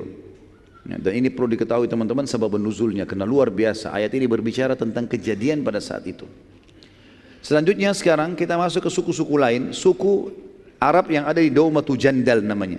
Sebuah lokasi namanya Daumatul Jandal. Suku Jandal ini berada di Daumah, di daerah yang dinamakan Daumatul Jandal, berada di paling utara Jazirah Arab. Mereka juga berusaha menyerang muslimin setelah bulan Ramadan. Tadi kan kejadiannya Bani Nadhir bulan Rabiul Awal. Jadi Rabiul Awal, Rabiul Tsani, Jumadil Ula, Jumadil Tsani, Rajab, Sya'ban, sampai Ramadan 6 bulan tidak ada peperangan. Di bulan Syawal tahun 4 Hijriah ada suku namanya Jandal berusaha untuk menyerang muslimin karena mereka menganggap muslimin juga lemah, ya. Dan bila berhasil mengalahkan muslimin, maka nama suku mereka akan dikenang karena muslimin kuat dan memiliki nabi. Namun Nabi SAW, dan ini strategi perang beliau SAW, tidak pernah beliau biarkan musuh mau menyerang, tidak pernah beliau biarkan musuh nyerang baru kemudian beliau lawan, kecuali kejadian di Uhud karena sudah terlanjur datang, dan Khandak sudah terlanjur datang. Nabi SAW tidak tahu, tapi kalau Nabi tahu pasti Nabi serang duluan. Ini strategi dan selalu berhasil. Di antaranya juga di sini, maka Nabi SAW pada saat menerima berita dari mata-mata beliau tentang niatan tersebut, maka beliau segera menyerang pada bulan Muharram tahun 5 Hijriah, ya, bulan Muharram. Jadi tadinya ada berita di bulan Syawal tahun 4 mereka akan menyerang, baru berita, belum menyerang. Nabi SAW atur strategi, dikirim mata-mata, ternyata mereka masih persiapkan diri. Di bulan Muharram tahun 5 Hijriah Nabi SAW menyerang pasukan dan beliau memimpin sendiri pada saat itu, sampai akhirnya, ya, Nabi SAW berhasil menaklukkan, ya, mengalahkan suku Jandal ini, dan beliau SAW juga mengutus, ya, Muhammad bin Maslamah radhiyallahu anhu untuk, ya, menangkap. Pada saat mereka Nabi SAW tiba di sana, ternyata suku Jandal ini sudah banyak yang lari. Muhammad bin Maslamah menangkap salah satunya, lalu kemudian dihukum untuk melapor di mana sukunya, tapi dia tidak bisa mengaku karena sukunya sudah hilang semua. Akhirnya Nabi SAW membebaskannya, dan pada saat itu beliau pun tinggal di pemukiman mereka, pemukiman suku Jandal, dari bulan Muharram sampai Rabiul Awal. Jadi 3 bulan Nabi bermukim di situ, berkemah, nunggu kalau sukunya kembali, untuk menunjukkan kepada suku-suku Arab yang lain kalau muslimin tidak main-main dalam masalah menghukum orang-orang yang berusaha menyerang Madinah. Selanjutnya suku Mustaliq, dan ini punya kisah tersendiri yang perlu kita bahas gitu. Suku Mustaliq, setelah Nabi SAW pulang dari Daumatul Jandal, beliau SAW mendapat berita lagi ada rencana suku Arab yang lain namanya Mustaliq, dipimpin oleh Al-Harith bin Abu Dirar. Dan ini kita lihat teman-teman, upaya suku-suku Arab ini semuanya terjadi justru karena efek daripada perbuatan 43 orang sahabat yang turun dari gunung pemanah di Uhud. Makanya kata para ulama, ada sebuah kaidah penting dalam masalah kehidupan. Siapapun yang telah memulai sebuah kesalahan, maka dia harus tahu akan ada efek dari kesalahan itu. Nggak ada kesalahan yang tidak punya efek, teman-teman. Makanya usahakan tidak salah, ya, karena kesalahan itu ada efek walaupun kita sudah minta maaf. Misal antum siram air ke badan orang, kita minta maaf, efeknya ada, bajunya basah, dan dia bisa mengenang itu seumur hidupnya. Masalahnya di situ. Makanya kasus sahabat yang turun dari bukit pemanah 43 orang yang kita ceritakan panjang lebar tadi pagi, itu teman-teman sekalian, mungkin pada saat mereka pulang ke Madinah kita sudah jelaskan kan, Allah turunkan Al-Quran memaafkan mereka. Tapi permasalahannya efek dari perbuatan mereka ini panjang. Ternyata banyak suku-suku yang akhirnya mau menyerang Madinah. Efeknya itu, dan akhirnya muslimin tersibukkan untuk menghadapi musuh-musuh ini yang tadinya sebenarnya tidak perlu. Di awal peperangan mereka sudah menang, dan kita sudah jelaskan juga tadi pagi bagaimana ayat Al-Quran menceritakan kepada kita dengan sangat jelas, kalau seandainya mereka bersabar sebentar saja, tidak usah turun pemanah, udah menang, udah selesai, karena Quraisy sudah lari, gitu kan. Pemimpin suku Mustaliq ini bernama Al-Harith bin Abu Dirar. Al-Harith bin Abu Dirar. Nabi SAW mengirim ke sana, mengutus Buraidah bin Al-Husayb. Buraidah sahabat Nabi radhiyallahu anhu. Buraidah bin Al-Husayb Al-Aslami. Buraidah bin Al-Husayb Al-Aslami memata-matai mereka, dan akhirnya Nabi SAW membentuk pasukan yang dipimpin langsung oleh beliau, dan ini dikatakan Ghazwat Bani Mustaliq. Karena pernah saya jelaskan teman-teman juga di beberapa peperangan Nabi SAW sebelumnya, kalau peperangan yang Nabi pimpin langsung namanya Ghazwah. Seperti Ghazwat Badr, Ghazwat Uhud, Ghazwat Bani Mustaliq. Kalau yang Nabi tidak pimpin, kalau pasukan besar, ratusan jumlahnya, ribuan, maka dinamakan ma'rakah. Kalau kecil namanya sariyah. Nah, ini ada nama-nama di dalam buku-buku sejarah Nabi SAW. Akhirnya Buraidah membawa berita bahwasanya Bani Mustaliq sudah siap-siap mau menyerang. Lalu Nabi SAW membentuk pasukan dan beliau pimpin sendiri. Nabi SAW memberi panji muhajirin kepada Abu Bakar radhiyallahu anhu, dan ini sekaligus juga membantah sebagian orang mengatakan Abu Bakar itu tidak diamanahkan oleh Nabi, gitu kan. Padahal Abu Bakar berapa kali dikirim oleh Nabi peperang, memimpin peperangan, termasuk di Bani Mustalik dia yang pegang panjinya, yang pegang bendera. Dan kita sudah tahu di perang Uhud kita jelaskan, yang pegang bendera berarti sangat terancam. Karena kalau bendera jatuh berarti pasukan kalah. Harus orang yang paling dianggap dipercaya, kuat, punya keterampilan perang dan seterusnya, punya jiwa yang besar. Dan panji orang-orang Ansar diberikan kepada Sa'ad bin Ubadah radhiyallahu anhu majma'in. Sempat terjadi saling panah pada saat itu, ya, tapi Bani Mustalik kaget karena diserang tiba-tiba oleh Nabi SAW. Akhirnya mereka kalah. Ya, mereka menyerah. Dan seluruh Bani Mustalik jadi tawanan. Kita fokus ke satu orang tawanan yang mulia tawanan ini. Seorang wanita namanya Juwairiyah. Juwairiyah binti Al-Harith. Tadi ini pimpinan suku Mustalik namanya Al-Harith kan? Ini anaknya, jadi anak raja gitu. Tertawan. Dan waktu dibawa ke arah Nabi SAW, Nabi SAW mengatakan, pada saat itu sebenarnya ada dua riwayat ya. Riwayat yang pertama itu menjelaskan kepada kita kalau Juwairiyah ingin menebus dirinya. Waktu dia jadi tawanan, dia ingin menebus dirinya, tapi semua hartanya sudah jadi ghanimah, nggak bisa lagi dia pakai. Maka dia minta kepada muslimin untuk diantar ke Nabi SAW, dan dia mau izin agar Nabi SAW menghutangkan dia supaya dia bisa bebas, jangan jadi tawanan, jangan jadi budak gitu. Maka waktu dia datang ke kemah Nabi SAW, waktu itu Nabi sedang membawa istrinya Aisyah radhiyallahu anha. Waktu dibuka kemah, Aisyah mengatakan, waktu saya melihat Juwairiyah saya sudah tahu ini nanti kemungkinan bisa menjadi istri Nabi SAW, gitu kan? Maka dia mengatakan, di mana Rasulullah? Kata Aisyah, kenapa? Dia bilang, saya ingin menebus diri saya. Kata Aisyah, silahkan masuk. Masuklah dalam kemah setelah izin dengan Nabi SAW. Lalu Nabi SAW waktu melihat Juwairiyah mengatakan, siapa kamu? Dia bilang, saya Juwairiyah binti Harith, anaknya Raja Mustalik ini, suku Mustalik. Kata Nabi SAW, bagaimana kalau saya tawarkan kepada kamu masuk Islam, dan dengan itu saya akan bebaskan kamu dari tawanan dan kau pun akan saya nikahi. Maka kata Juwairiyah, tentu saja saya menerima tawaran itu. Maka beliau pun syahadat di hadapan Nabi SAW dan di hadapan Aisyah radhiyallahu anha. Setelah masuk Islam, maka tersebarlah berita Nabi SAW mengundang sahabat hadir di pernikahan beliau di kemah, gitu kan? Maka semua sahabat datang pada saat itu. Mereka dihidangkan kurma, dihidangkan segala macam dalam pernikahan tersebut, dan Aisyah radhiyallahu anha ada di situ. Nanti kan kita titik beratkan sini teman-teman, karena banyak orang subhanallah, dan sayang sekali bahkan banyak di kalangan para dai, mereka tidak sadar mereka sedang merusak citranya Aisyah radhiyallahu anha. Mereka mengatakan Aisyah itu pencemburu, gitu kan? Baik, Aisyah memang cemburu, tapi ingat teman-teman sekalian, hukum syar'i yang kita ambil sebagai hukum bukan kasus kejadiannya, tapi kasus penentuan hukum dari Nabi. Itu yang perlu kita garis bawahi. Waktu Aisyah cemburu kepada Khadijah, yang dia bilang, ya Rasulullah, kenapa anda tetap masih mengingat-ingat perempuan yang sudah keriput, yang sudah tua, yang sudah masuk ke dalam tanah, gitu kan? Sementara Allah sudah ganti kepada anda orang yang lebih baik. Maksudnya dia, Aisyah, sama dari Quraisy tapi lebih muda dan masih hidup, gitulah. Apa kata Nabi? Ini kan perkataan Aisyah kena cemburu ya. Apa kata Nabi SAW? Wahai Aisyah, kau telah mengucapkan kalimat yang kalau dimasukkan ke air lautan rusak tuh air lautan. Aisyah saking besarnya dosamu. Maka Aisyah pun meminta maaf dan beristighfar kepada Allah. Permasalahannya di sini adalah hukum syar'inya. Waktu Nabi menegur Aisyah, itu hukum syar'i teman-teman, bukan cemburunya Aisyah ini. Bisa ditangkap ya? Kita boleh menyebutkan sebagai kisah, tapi jangan Aisyah yang disorotin radhiyallahu anha. Ini berarti memojokkan istri Nabi SAW gitu. Jadi perilaku beliau bukan sebagai sebuah hukum, tapi hukum adalah yang diterapkan oleh Nabi SAW.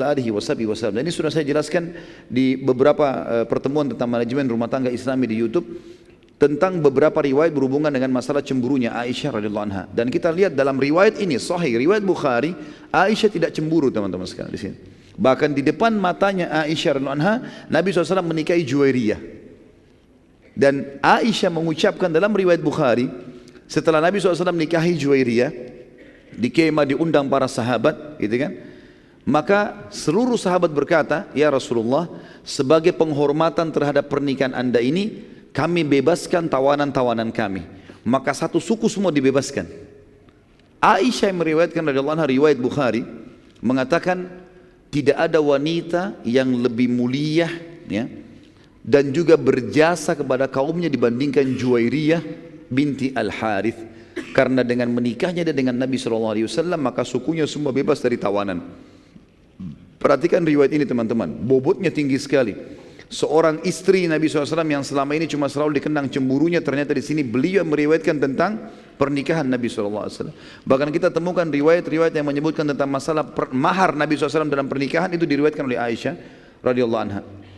Jadi di sini harus diperbaikin, harus betul-betul pada tempatnya. Sekali lagi, boleh kita sebutkan kisahnya, tapi jangan jadi tolok ukur hukum itu cemburunya, tapi hukum yang diterapkan oleh baginda Nabi sallallahu alaihi wasallam. Dan pada saat itu Aisyah pun radhiyallahu anha, dalam buku-buku sejarah disebutkan, jalan menuju ke Madinah, untanya bersebelahan dengan untanya Juwairiyah. Dan Aisyah menceritakan tentang hal-hal yang disukai dan tidak disukai oleh Nabi sallallahu alaihi wasallam. Sebagai istri sama-sama dia sampaikan, begini loh Rasulullah suka begini, Rasulullah tidak suka begini. Lihat bagaimana Aisyah radhiyallahu anha di sini bukan masalah cemburunya, malah Aisyah di sini mengingatkan madunya, begini loh istri suami kita. Nah, ini sebuah pelajaran yang penting sekali. Jadi jangan selalu teman-teman hal-hal yang buruk saja yang tahu dikenang dan akhirnya salah dalam penyampaian. Ada kejadian penting namanya kejadian kisah ifk, fitnah, perzinahan Aisyah pada saat pulang dari Bani Mustaliq ini. Waktu pasukan lagi istirahat teman-teman sekalian, turunlah Aisyah dari gerandahnya. Jadi biasanya tradisi pasukan muslimin, istri-istri Nabi kalau dibawa, kadang-kadang Nabi bawa 2 orang, kadang-kadang Nabi bawa 1, tapi yang jelas setiap perjalanan Nabi selalu bawa istrinya. Siapa yang Nabi ajak, maka itu yang diajak pergi gitu. Pernah Nabi SAW ajak Aisyah dengan Hafsah berdua, sampai Aisyah mengatakan, saya baru mengetahui ternyata khidmah saya, pelayanan saya terhadap Nabi ya kurang setelah saya lihat bagaimana Hafsah melayani Nabi SAW. Seperti itulah. Yang jelas setiap unta yang dipakai oleh setiap istri Nabi yang ada itu ditaruh di geranda, dan geranda ini bisa ditaruh di atas unta atau dipikul oleh 4 orang sahabat. Kebetulan waktu perang Bani Mustaliq itu dipikul oleh sahabat, gerandanya dipikul oleh sahabat, gitu kan. Kemudian Aisyah karena badannya agak kecil, dia katakan dalam riwayat, maka beliau radhiyallahu anha turun dan mengatakan dalam hadis Bukhari, pada saat pasukan lagi istirahat aku punya hajat, ya, pergi ke padang pasir menunaikan hajatnya, mungkin buang air kecil dan seterusnya. Yang jelas saya pergi ke sana. Kemudian saya pada saat pergi saya kembali ke pasukan, ternyata kalung saya jatuh. Saya pun kembali ke lokasi yang awal, gitu kan. Begitu saya kembali yang kedua kali, ternyata pasukan sudah tidak ada. Jadi Nabi SAW suruh pasukan berjalan, bergerak. Sahabat-sahabat yang mikul geranda Aisyah kira Aisyah ada di dalam karena ringan, nggak tahu kalau ini sudah pergi, lagi pergi gitu. Apalagi tadi waktu sudah pergi, balik lagi sudah kelihatan. Pergi yang kedua sahabat tidak perhatikan. Ringkas cerita, pergilah pasukan ini. Kata Aisyah, aku pun tidak menemukan pasukan, dan pada saat aku sedang duduk di atas sebuah batu membuka cadar, ya, Aisyah menunggu pasukan ada nggak yang datang. Ada satu orang sahabat Nabi yang mulia namanya Safwan radhiyallahu anhu. Safwan ini sahabat yang dikenal sekali dengan kesolehannya, dengan kebaikan akhlaknya dan amanahnya. Sampai Nabi SAW letakkan Safwan di ujung pasukan. Setiap pasukan jalan, selalu Safwan paling belakang. Tunggu pasukan sudah hilang, udah nggak kelihatan, baru dia jalan lagi.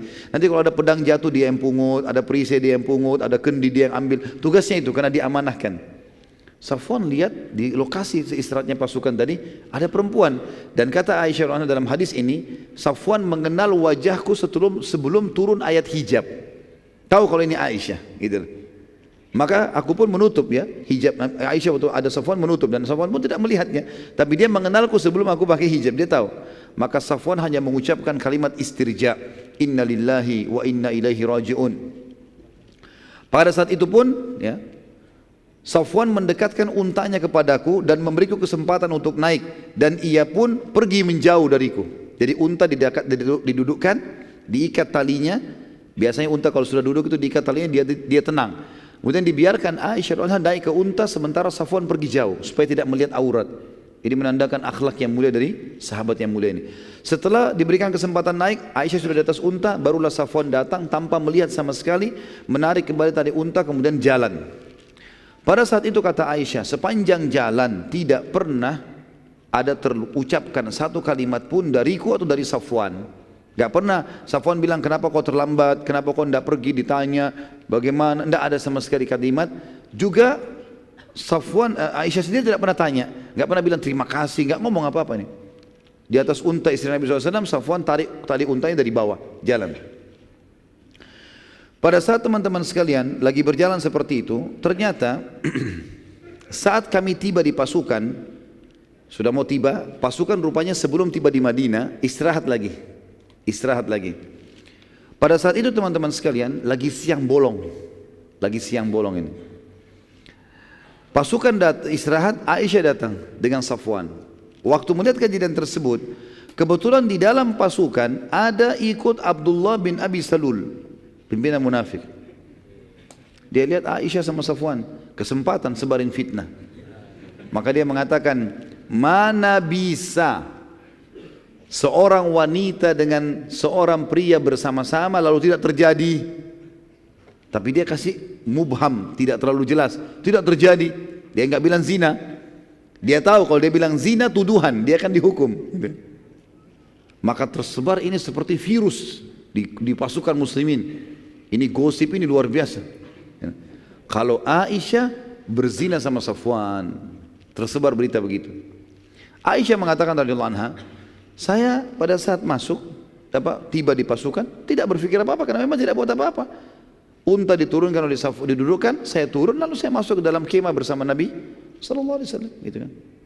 Ini sudah tersebar berita ini. Maka pada saat itu teman-teman sekalian, pasukan waktu sudah mau masuk ke Madinah, gitu kan, tersebar berita. Kalau begini dan begitu. Ini Abdullah bin Abi Salul yang saya bilang dalam riwayat dikatakan namanya juga Ubaidillah. Khilaf di antara ahli sejarah tentang namanya. Dia punya anak laki-laki namanya Abdullah juga. Jadi kalau saya bahasakan, kalau kita pakai riwayat Abdullah sama Abdullah, si ayah Abdullah munafik, si anak Abdullah mukmin. Ya. Jadi ada dua Abdullah, ayah dan anak. Ayahnya munafik, anaknya mukmin. Ya. Si Abdullah mukmin ini datang kepada, jadi Nabi SAW waktu dengar isu ini, beliau menyuruh pasukan jalan tidak berhenti. Selama 3 hari 3 malam teman-teman sekalian pasukan jalan terus. Gosip tentang Aisyah berzina sudah tersebar. Nabi SAW tidak nanya kepada Aisyah, pasukan disuruh jalan. 3 hari 3 malam. Mereka sholat pun ya berhenti sholat langsung jalan. Makan di atas unta, nggak ada istirahat. Kalau sudah malam sekali baru Nabi suruh istirahat. Habis sholat subuh jalan lagi. Selama 3 hari. Tujuannya adalah supaya isu ini tidak nyakin masalah. Kalau istirahat sebentar, duduk ngobrol-ngobrol, makin nyebar nih. Rupanya waktu sudah dekat pintu Madinah, gitu kan? Nabi SAW pada saat itu teman-teman sekalian, sempat didatangi oleh seorang sahabat. Kalau tidak salah Zubair bin Awam, dia mengatakan, ya Rasulullah, kenapa anda begitu cepat jalan? Kenapa anda tidak istirahat? Kata Nabi SAW, belum sampai padamu apa yang disebutkan oleh Abdullah. Dia bilang, kenapa ya Rasulullah? Dia mengatakan begini dan begitu tentang keluargaku. Pintu gerbang Madinah sudah dekat. Gitu kan. Maka Zubair balik ke belakang. Rupanya Zubair sampaikan. Salah satu yang mendengar berita ini Abdullah, anaknya si munafik ini. Abdullah ayah munafik, Abdullah si anak mukmin. Abdullah mukmin dengar. Lalu dia datang kepada Nabi SAW, ya Rasulullah, sudah sampai ke telinga saya apa yang ayah saya lakukan. Kata si Abdullah mukmin, kalau anda mau membunuh ayah saya, jangan suruh orang lain, biar saya yang bunuh ya Rasulullah. Nah, ya. Ada alasannya dia bilang, karena kalau anda suruh orang lain yang membunuhnya dan saya nanti menemui saudara saya muslim membunuh ayah saya bisa marah, saya bisa bunuh juga dia. Jadi lebih baik saya yang bunuh ya Rasulullah, tugaskan saya. Kata Nabi SAW, tidak usah, biarkan saja ayahmu. Gak ada perintah untuk membunuh, tidak usah.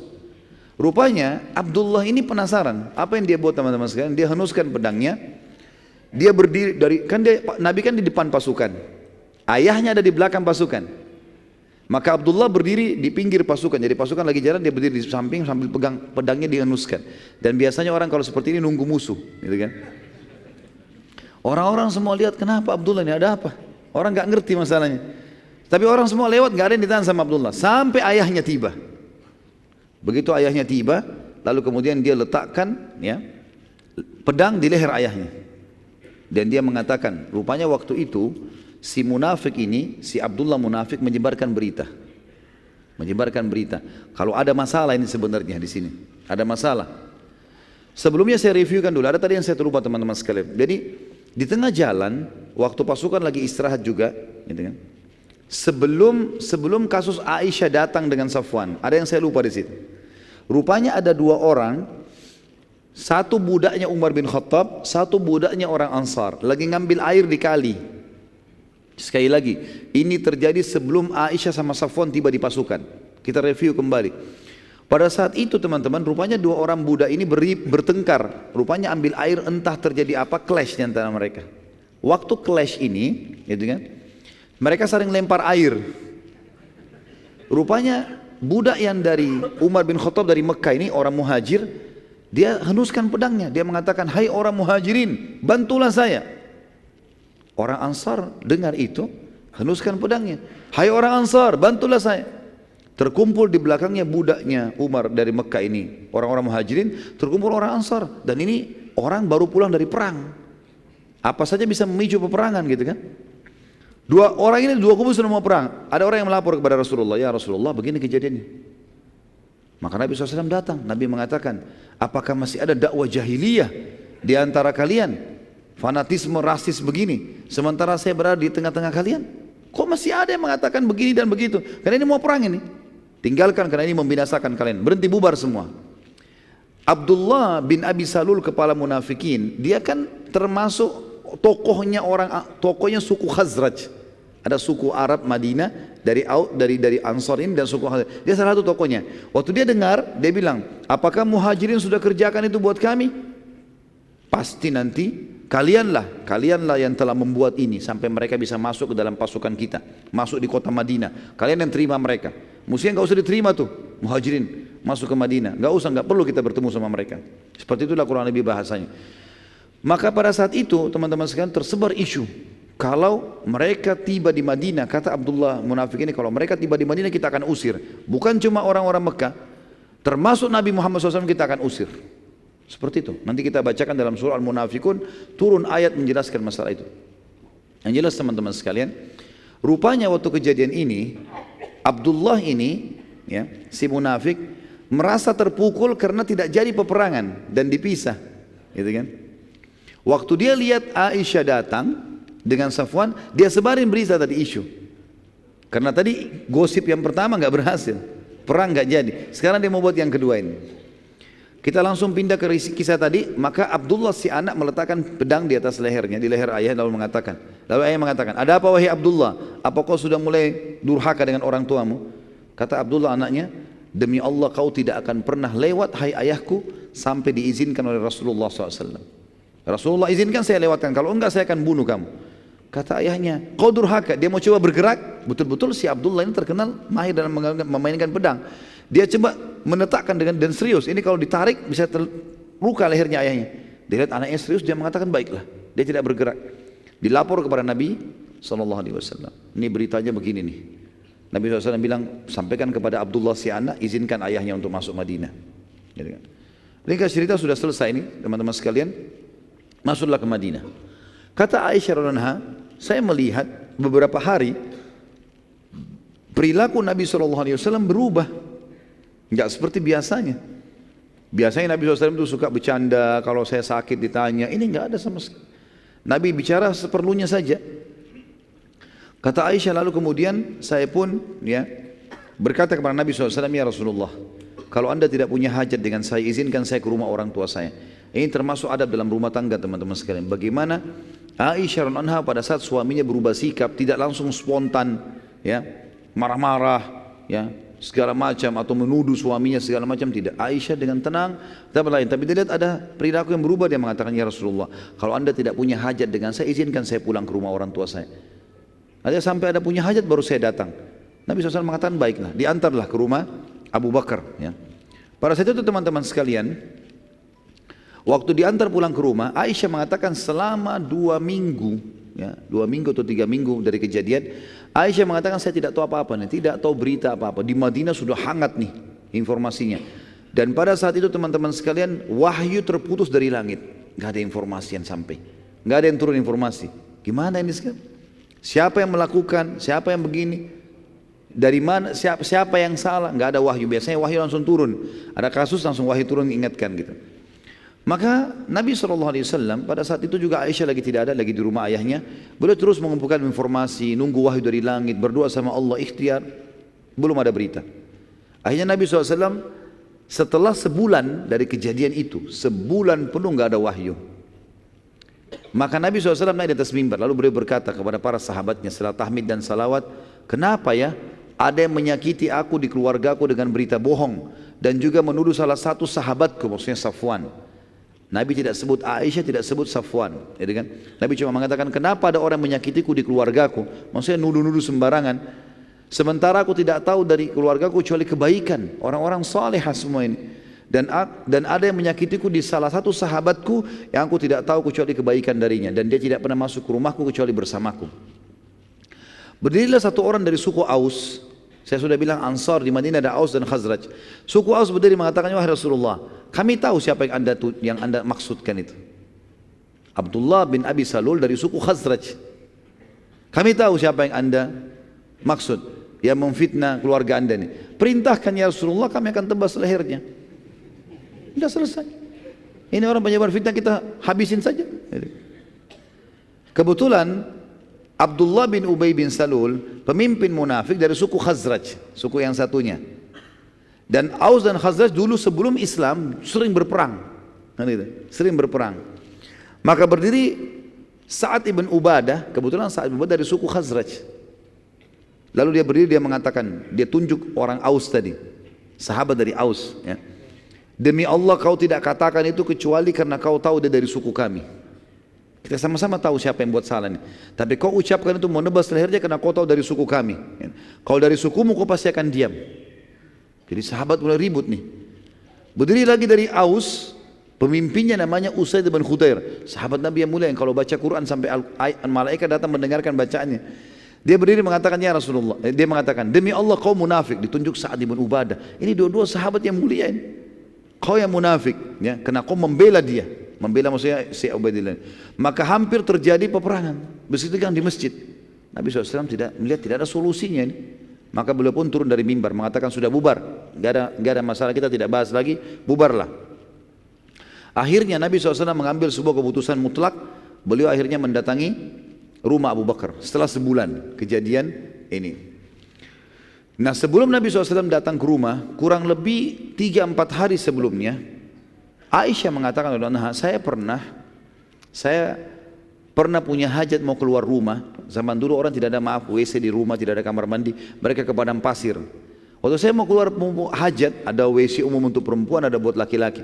Saya mau ke tempat umum, ternyata ibunya Muslih bin Abi Muslih, sepupunya Abu Bakar yang tadi kita ceritakan diputuskan nafkahnya itu lewat, dan dia tahu kalau anaknya ini Muslim yang menyebarkan isu, yang menyebarkan berita yang tentang fitnahnya Aisyah. Maka ibunya Muslim gemetar lewat di sebelahnya Aisyah. Aisyah sambil santai jalan. Kemudian tiba-tiba pada saat dia keinjak kain bajunya ibunya Muslim, pas dia mau jatuh dia mengatakan, habislah hidupnya Muslim. Seperti itulah bahasanya. Kata Aisyah, kenapa anda mendoakan anak anda buruk? Kata ibunya Muslim, apa anda tidak tahu hai Aisyah, apa yang Muslim sudah katakan tentang anda? Kata Aisyah, tidak, saya enggak tahu sama sekali. Saya enggak ngerti apa-apa. Akhirnya ibunya Muslim ceritakan, telah tersebar berita waktu kau diunta sama Safwan, kau datang di pasukan katanya kau berzina dan. Panjang lebar diceritain. Kata Aisyah, pada saat itu hajat saya hilang. Udah enggak ada keinginan lagi mau ke WC, mau kan enggak ada lagi. Karena selama ini enggak tahu beritanya kan, enggak tahu. Dia bilang saya pun pulang ke rumah, yang saya kerjakan cuma menangis. Selama berapa hari itu menangis terus, udah nggak bisa ngomong apa-apa. Terasa tulang-tulang saya lemah, saya terasa jadi fitnah besar ya, gitu. Maka sampai datanglah Nabi SAW ke rumah Aisyah setelah mengumpulkan dari sahabat di masjid. Lalu setelah ketemu Abu Bakar, ketemu dengan mertua istri Abu Bakar, mertua beliau SAW, beliau datang kepada Aisyah sambil mengatakan kalimat santun, wahai Aisyah, kalau seandainya benar kau melakukannya, ya sampai kau betul-betul melakukan itu perbuatan yang haram itu, bertobatlah kepada Allah, karena Allah Maha Pengampun. Karena Nabi SAW tidak punya informasi. Tapi kalau kau tidak lakukan, maka pastikan kau akan diselamatkan oleh Allah dari langit.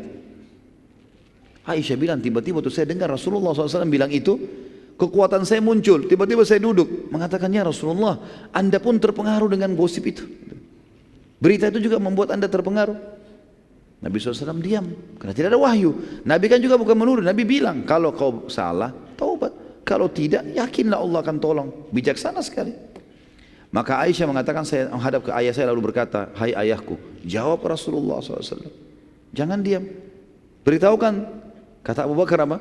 Saya tidak tahu saya harus jawab apa anakku. Mau bilang apa saya nggak tahu.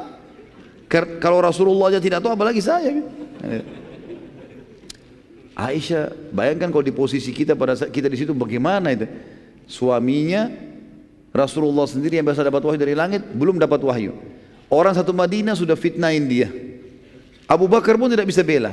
Tinggal ibunya, wahai ibuku, jawab Rasulullah SAW.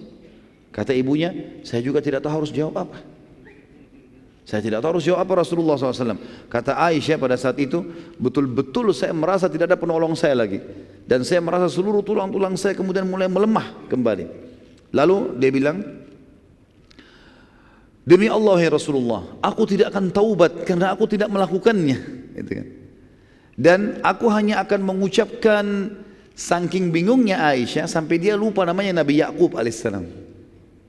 Kan Nabi Yakub alaihissalam waktu Yusuf hilang, dia mengatakan dalam ayat, innama ashku bathi wa huzni ilallah. Saya keluhkan kesedihan saya dan masalah saya kepada Allah. Ya Aisyah mengatakan, saya akan mengikuti, dia lupa namanya Nabi Yakub.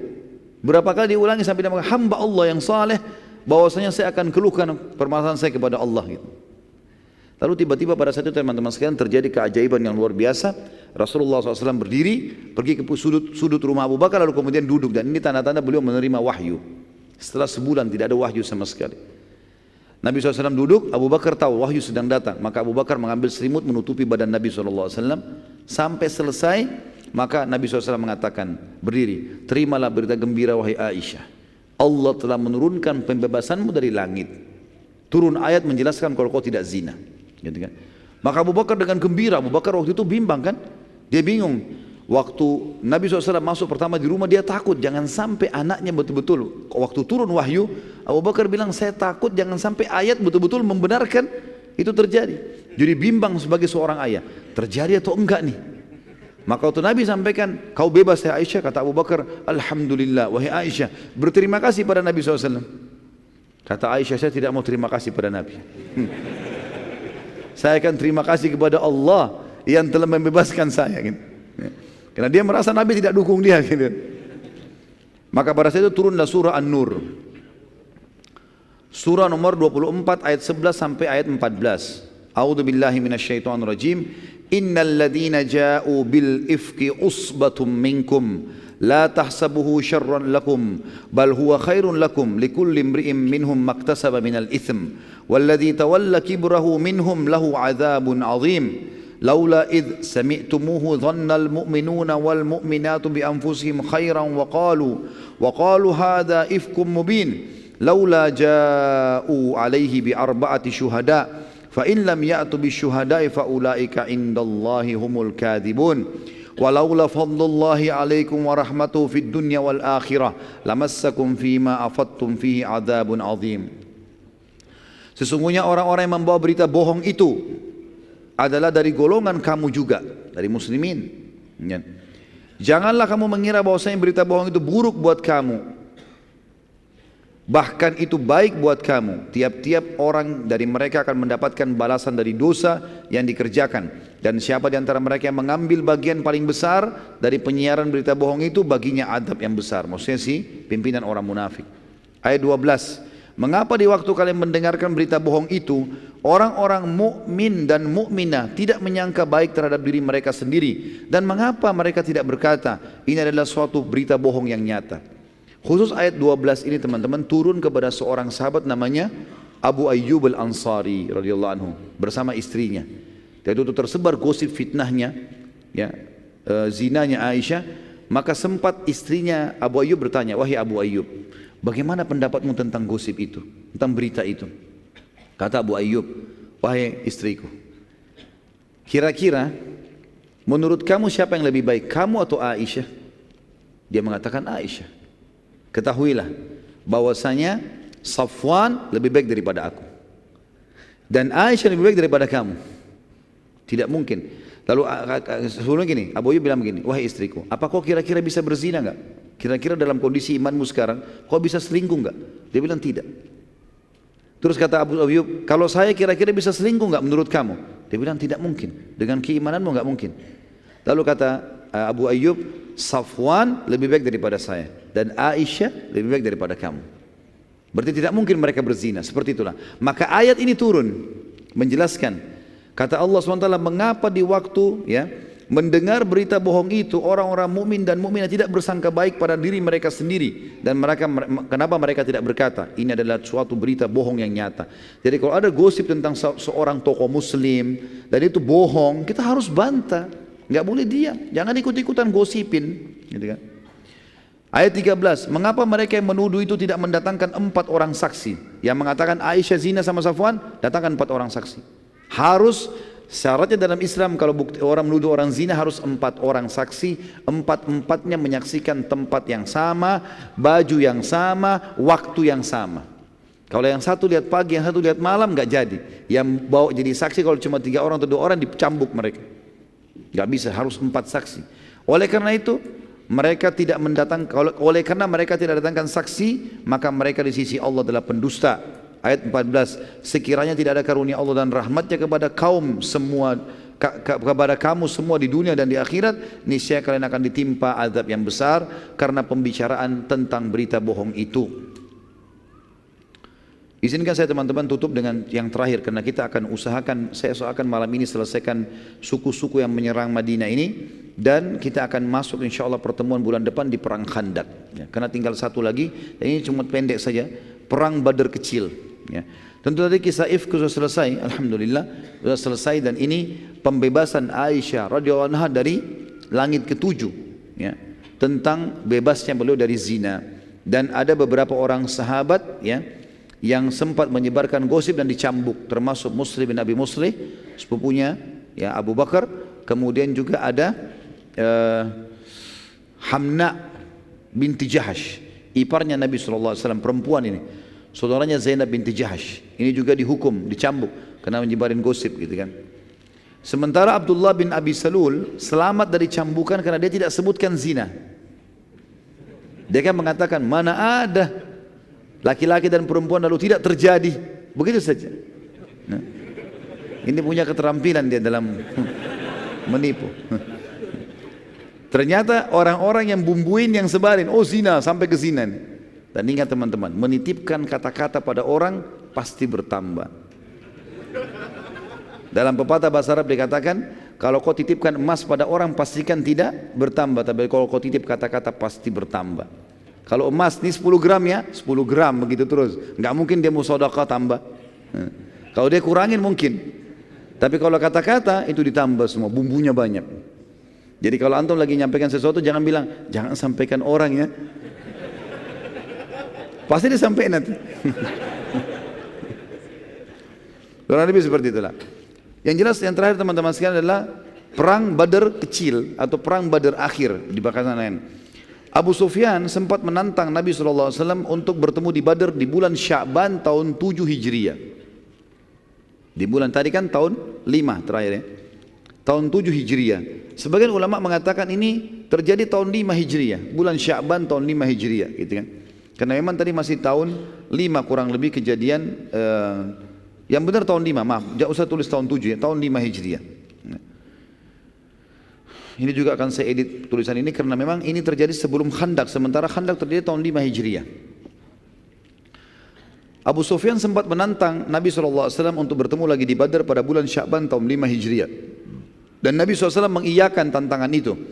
Dan Nabi SAW menepati janji dan tepatnya bulan Sya'ban tahun 5 Hijriah. Nabi SAW berangkat dengan 1000 personil dari muslimin menuju ke Badar. Dan Abu Sufyan keluar dengan 3000 personil menuju ke Badar. Namun pada saat tiba di wilayah namanya Mujannah dari arah Az-Zahran, masih dekat Mekah, Abu Sufyan tiba-tiba khawatir dan takut dikalahkan oleh muslimin. Maka ia pun mencari alasan untuk membatalkan peperangan. Dan dia mengatakan ini kan musim peceklik. lagi musim panas. Lebih baik kita pulang, nanti kalau sudah mulai dingin sedikit baru kita berperang. Seperti itulah. Maka mereka pun akhirnya membatalkan, dan ternyata pasukan yang ada di Quraisy pun itu ketakutan, mereka mengiyakan. Pada saat Abu Sufyan mengatakan, ya sudah, tidak ada yang membantah satupun, mereka pun akhirnya pulang. Sementara Nabi SAW sudah tiba di Badr, tiba di lokasi Badr dengan 1000 pasukan yang menunggu. Maka Abu Sufyan dengar itu. Sekarang tersebar lagi berita kalau Abu Sufyan nggak datang, sementara muslimin menunggu. Dia mengirim Naim bin Mas'ud datang ke Madinah. Dia nggak datang ke pasukan muslim di Badr, datang ke Madinah supaya nanti dari Madinah tersebar berita kalau orang-orang Mekah akan datang dengan pasukan besar, kuat dan seterusnya. Lalu berita ini disebarkan oleh mata-mata Nabi SAW, disampaikan ke pasukan muslimin yang ada di Badr. Maka pada saat itu pun ya, Nabi SAW mengatakan kami tidak terpengaruh, dan Nabi SAW sempat menunggu pada saat itu beberapa hari di sana. Perlu diketahui sini teman-teman sekalian, pada saat itu muslimin sempat ya, mengadakan perdamaian dengan beberapa suku Arab di sekitar situ ya. Di sekitar, termasuk ada satu orang namanya Makhshi bin Amr ad-Dumri. Ini suku Dumrah. Ini kalau kita review kembali sedikit, sekitar setengah menit saja, kejadian Badr. Waktu Abu Sufyan mau lewat ya, setiap kali kafilahnya lewat, bukan Abu Sufyan, setiap kafilah Quraisy mau lewat dan ditahan oleh Nabi awal hijrah, tahun-tahun pertama hijrah sebelum perang Badr, selalu suku ini ikut campur, mengatakan, hai Muhammad, tidak boleh perang di wilayahku, tidak boleh perang di wilayahku. Ini orangnya nih, namanya dia Makhshi bin Amr ad-Dumari, dari suku Dumrah ya. Waktu dia lihat Nabi SAW ada di situ, ada di Badr, dan orang-orang Quraisy tidak datang, maka dia mau menunjukkan kalau dia adalah orang yang kuat gitu kan. Maka dia mengatakan, hai Muhammad, kenapa kau harus datang ke wilayahku, dan kenapa harus ada peperangan gitu. Kata Nabi SAW, ini adalah hak kami. Tantangan Quraisy datang, maka kami menjawabnya gitu kan. Maka dia mengatakan, kalau begitu kau akan berhadapan denganku. Kata Nabi SAW, baiklah, kalau kau ucapkan kalimat itu, kami pasti ya, akan mencabut kesepakatan damai denganmu. Maka Nabi SAW suruh para sahabat bertakbir di pasukan. Mendengar itu, maka ternyata tiba-tiba jadi cuit nih si Makhshi. Ciut dia, nggak mau. Dia mengatakan, tidak hai Muhammad, saya tidak akan batalkan kesepakatan kita dan saya tetap saja dalam perdamaian gitu kan. Maka setelah itu Nabi SAW pun kembali ke Madinah tanpa ada peperangan Badr, tanpa Badr kecil, maksudnya Badr kedua, dan juga tanpa ada peperangan dengan suku Dumrah. Allahu a'lam. Ini akhir bahasan kita tentang upaya-upaya suku-suku Arab yang akan menyerang Madinah dan bagaimana Nabi SAW membatalkan semua itu. Dan juga kita akan masuk insya Allah pertemuan akan datang perang Khandaq, ya, perang yang mulia di mana Nabi SAW diserang oleh orang-orang Jazirah Arab juga kembali menyerang, ya, dan itu akan terhenti setelah nanti pembebasan kota Mekah. Semoga saja majelis kita diberkahi oleh Sang Pencipta Allah dan dijadikan sebagai tambahan amal kita pada hari kiamat. Dan semoga saja seluruh amal yang pernah kita kerjakan dan akan kita kerjakan sampai menjelang ajal datang nanti semuanya diterima dengan kemahamurahannya. Dan semoga semua dosa yang pernah kita kerjakan sekecil sampai sebesar apapun semuanya dimaafkan dengan kemahamurahannya. Dan semoga Indonesia menjadi negara yang damai, tentram, seluruh muslimin bersatu di bawah ukhuwah Islamiyah, dan juga mereka kembali dalam ibadah kepada Al-Quran dan Sunnah. Dan semoga kita dikaruniai semuanya pemimpin muslim yang adil, kembali kepada Al-Quran dan Sunnah dalam ibadah dan dalam muamalah mereka. Dan semoga Indonesia menjadi contoh bagi negara-negara yang lain. Dan kita tidak pernah lupa mendoakan saudara kita di Palestina, di Syria, di Yaman, di Irak, di Myanmar, di Ahsa, di manapun mereka sedang tertindas. Semoga Allah ikhlaskan niat mereka, terima para syuhada mereka, mulakan Islam di tangan mereka dan tangan kita semua. Dan semoga Allah partisipasikan kita bersama mereka di pahala, baik dengan doa, dengan harta, juga dengan jiwa kita. Dan semoga Allah dengan kemahamurahannya menyatukan kita semua di surga firdausnya tanpa hisab, sebagaimana yang selalu kita di majlis ilmu yang mulia ini. Kalau ada benar dari Allah, para saudara saya mohon dimaafkan. Subhanakallahumma wa bihamdika asyhadu an la ilaha illa anta astaghfiruka wa atubu ilaik. Wassalamualaikum warahmatullahi wabarakatuh.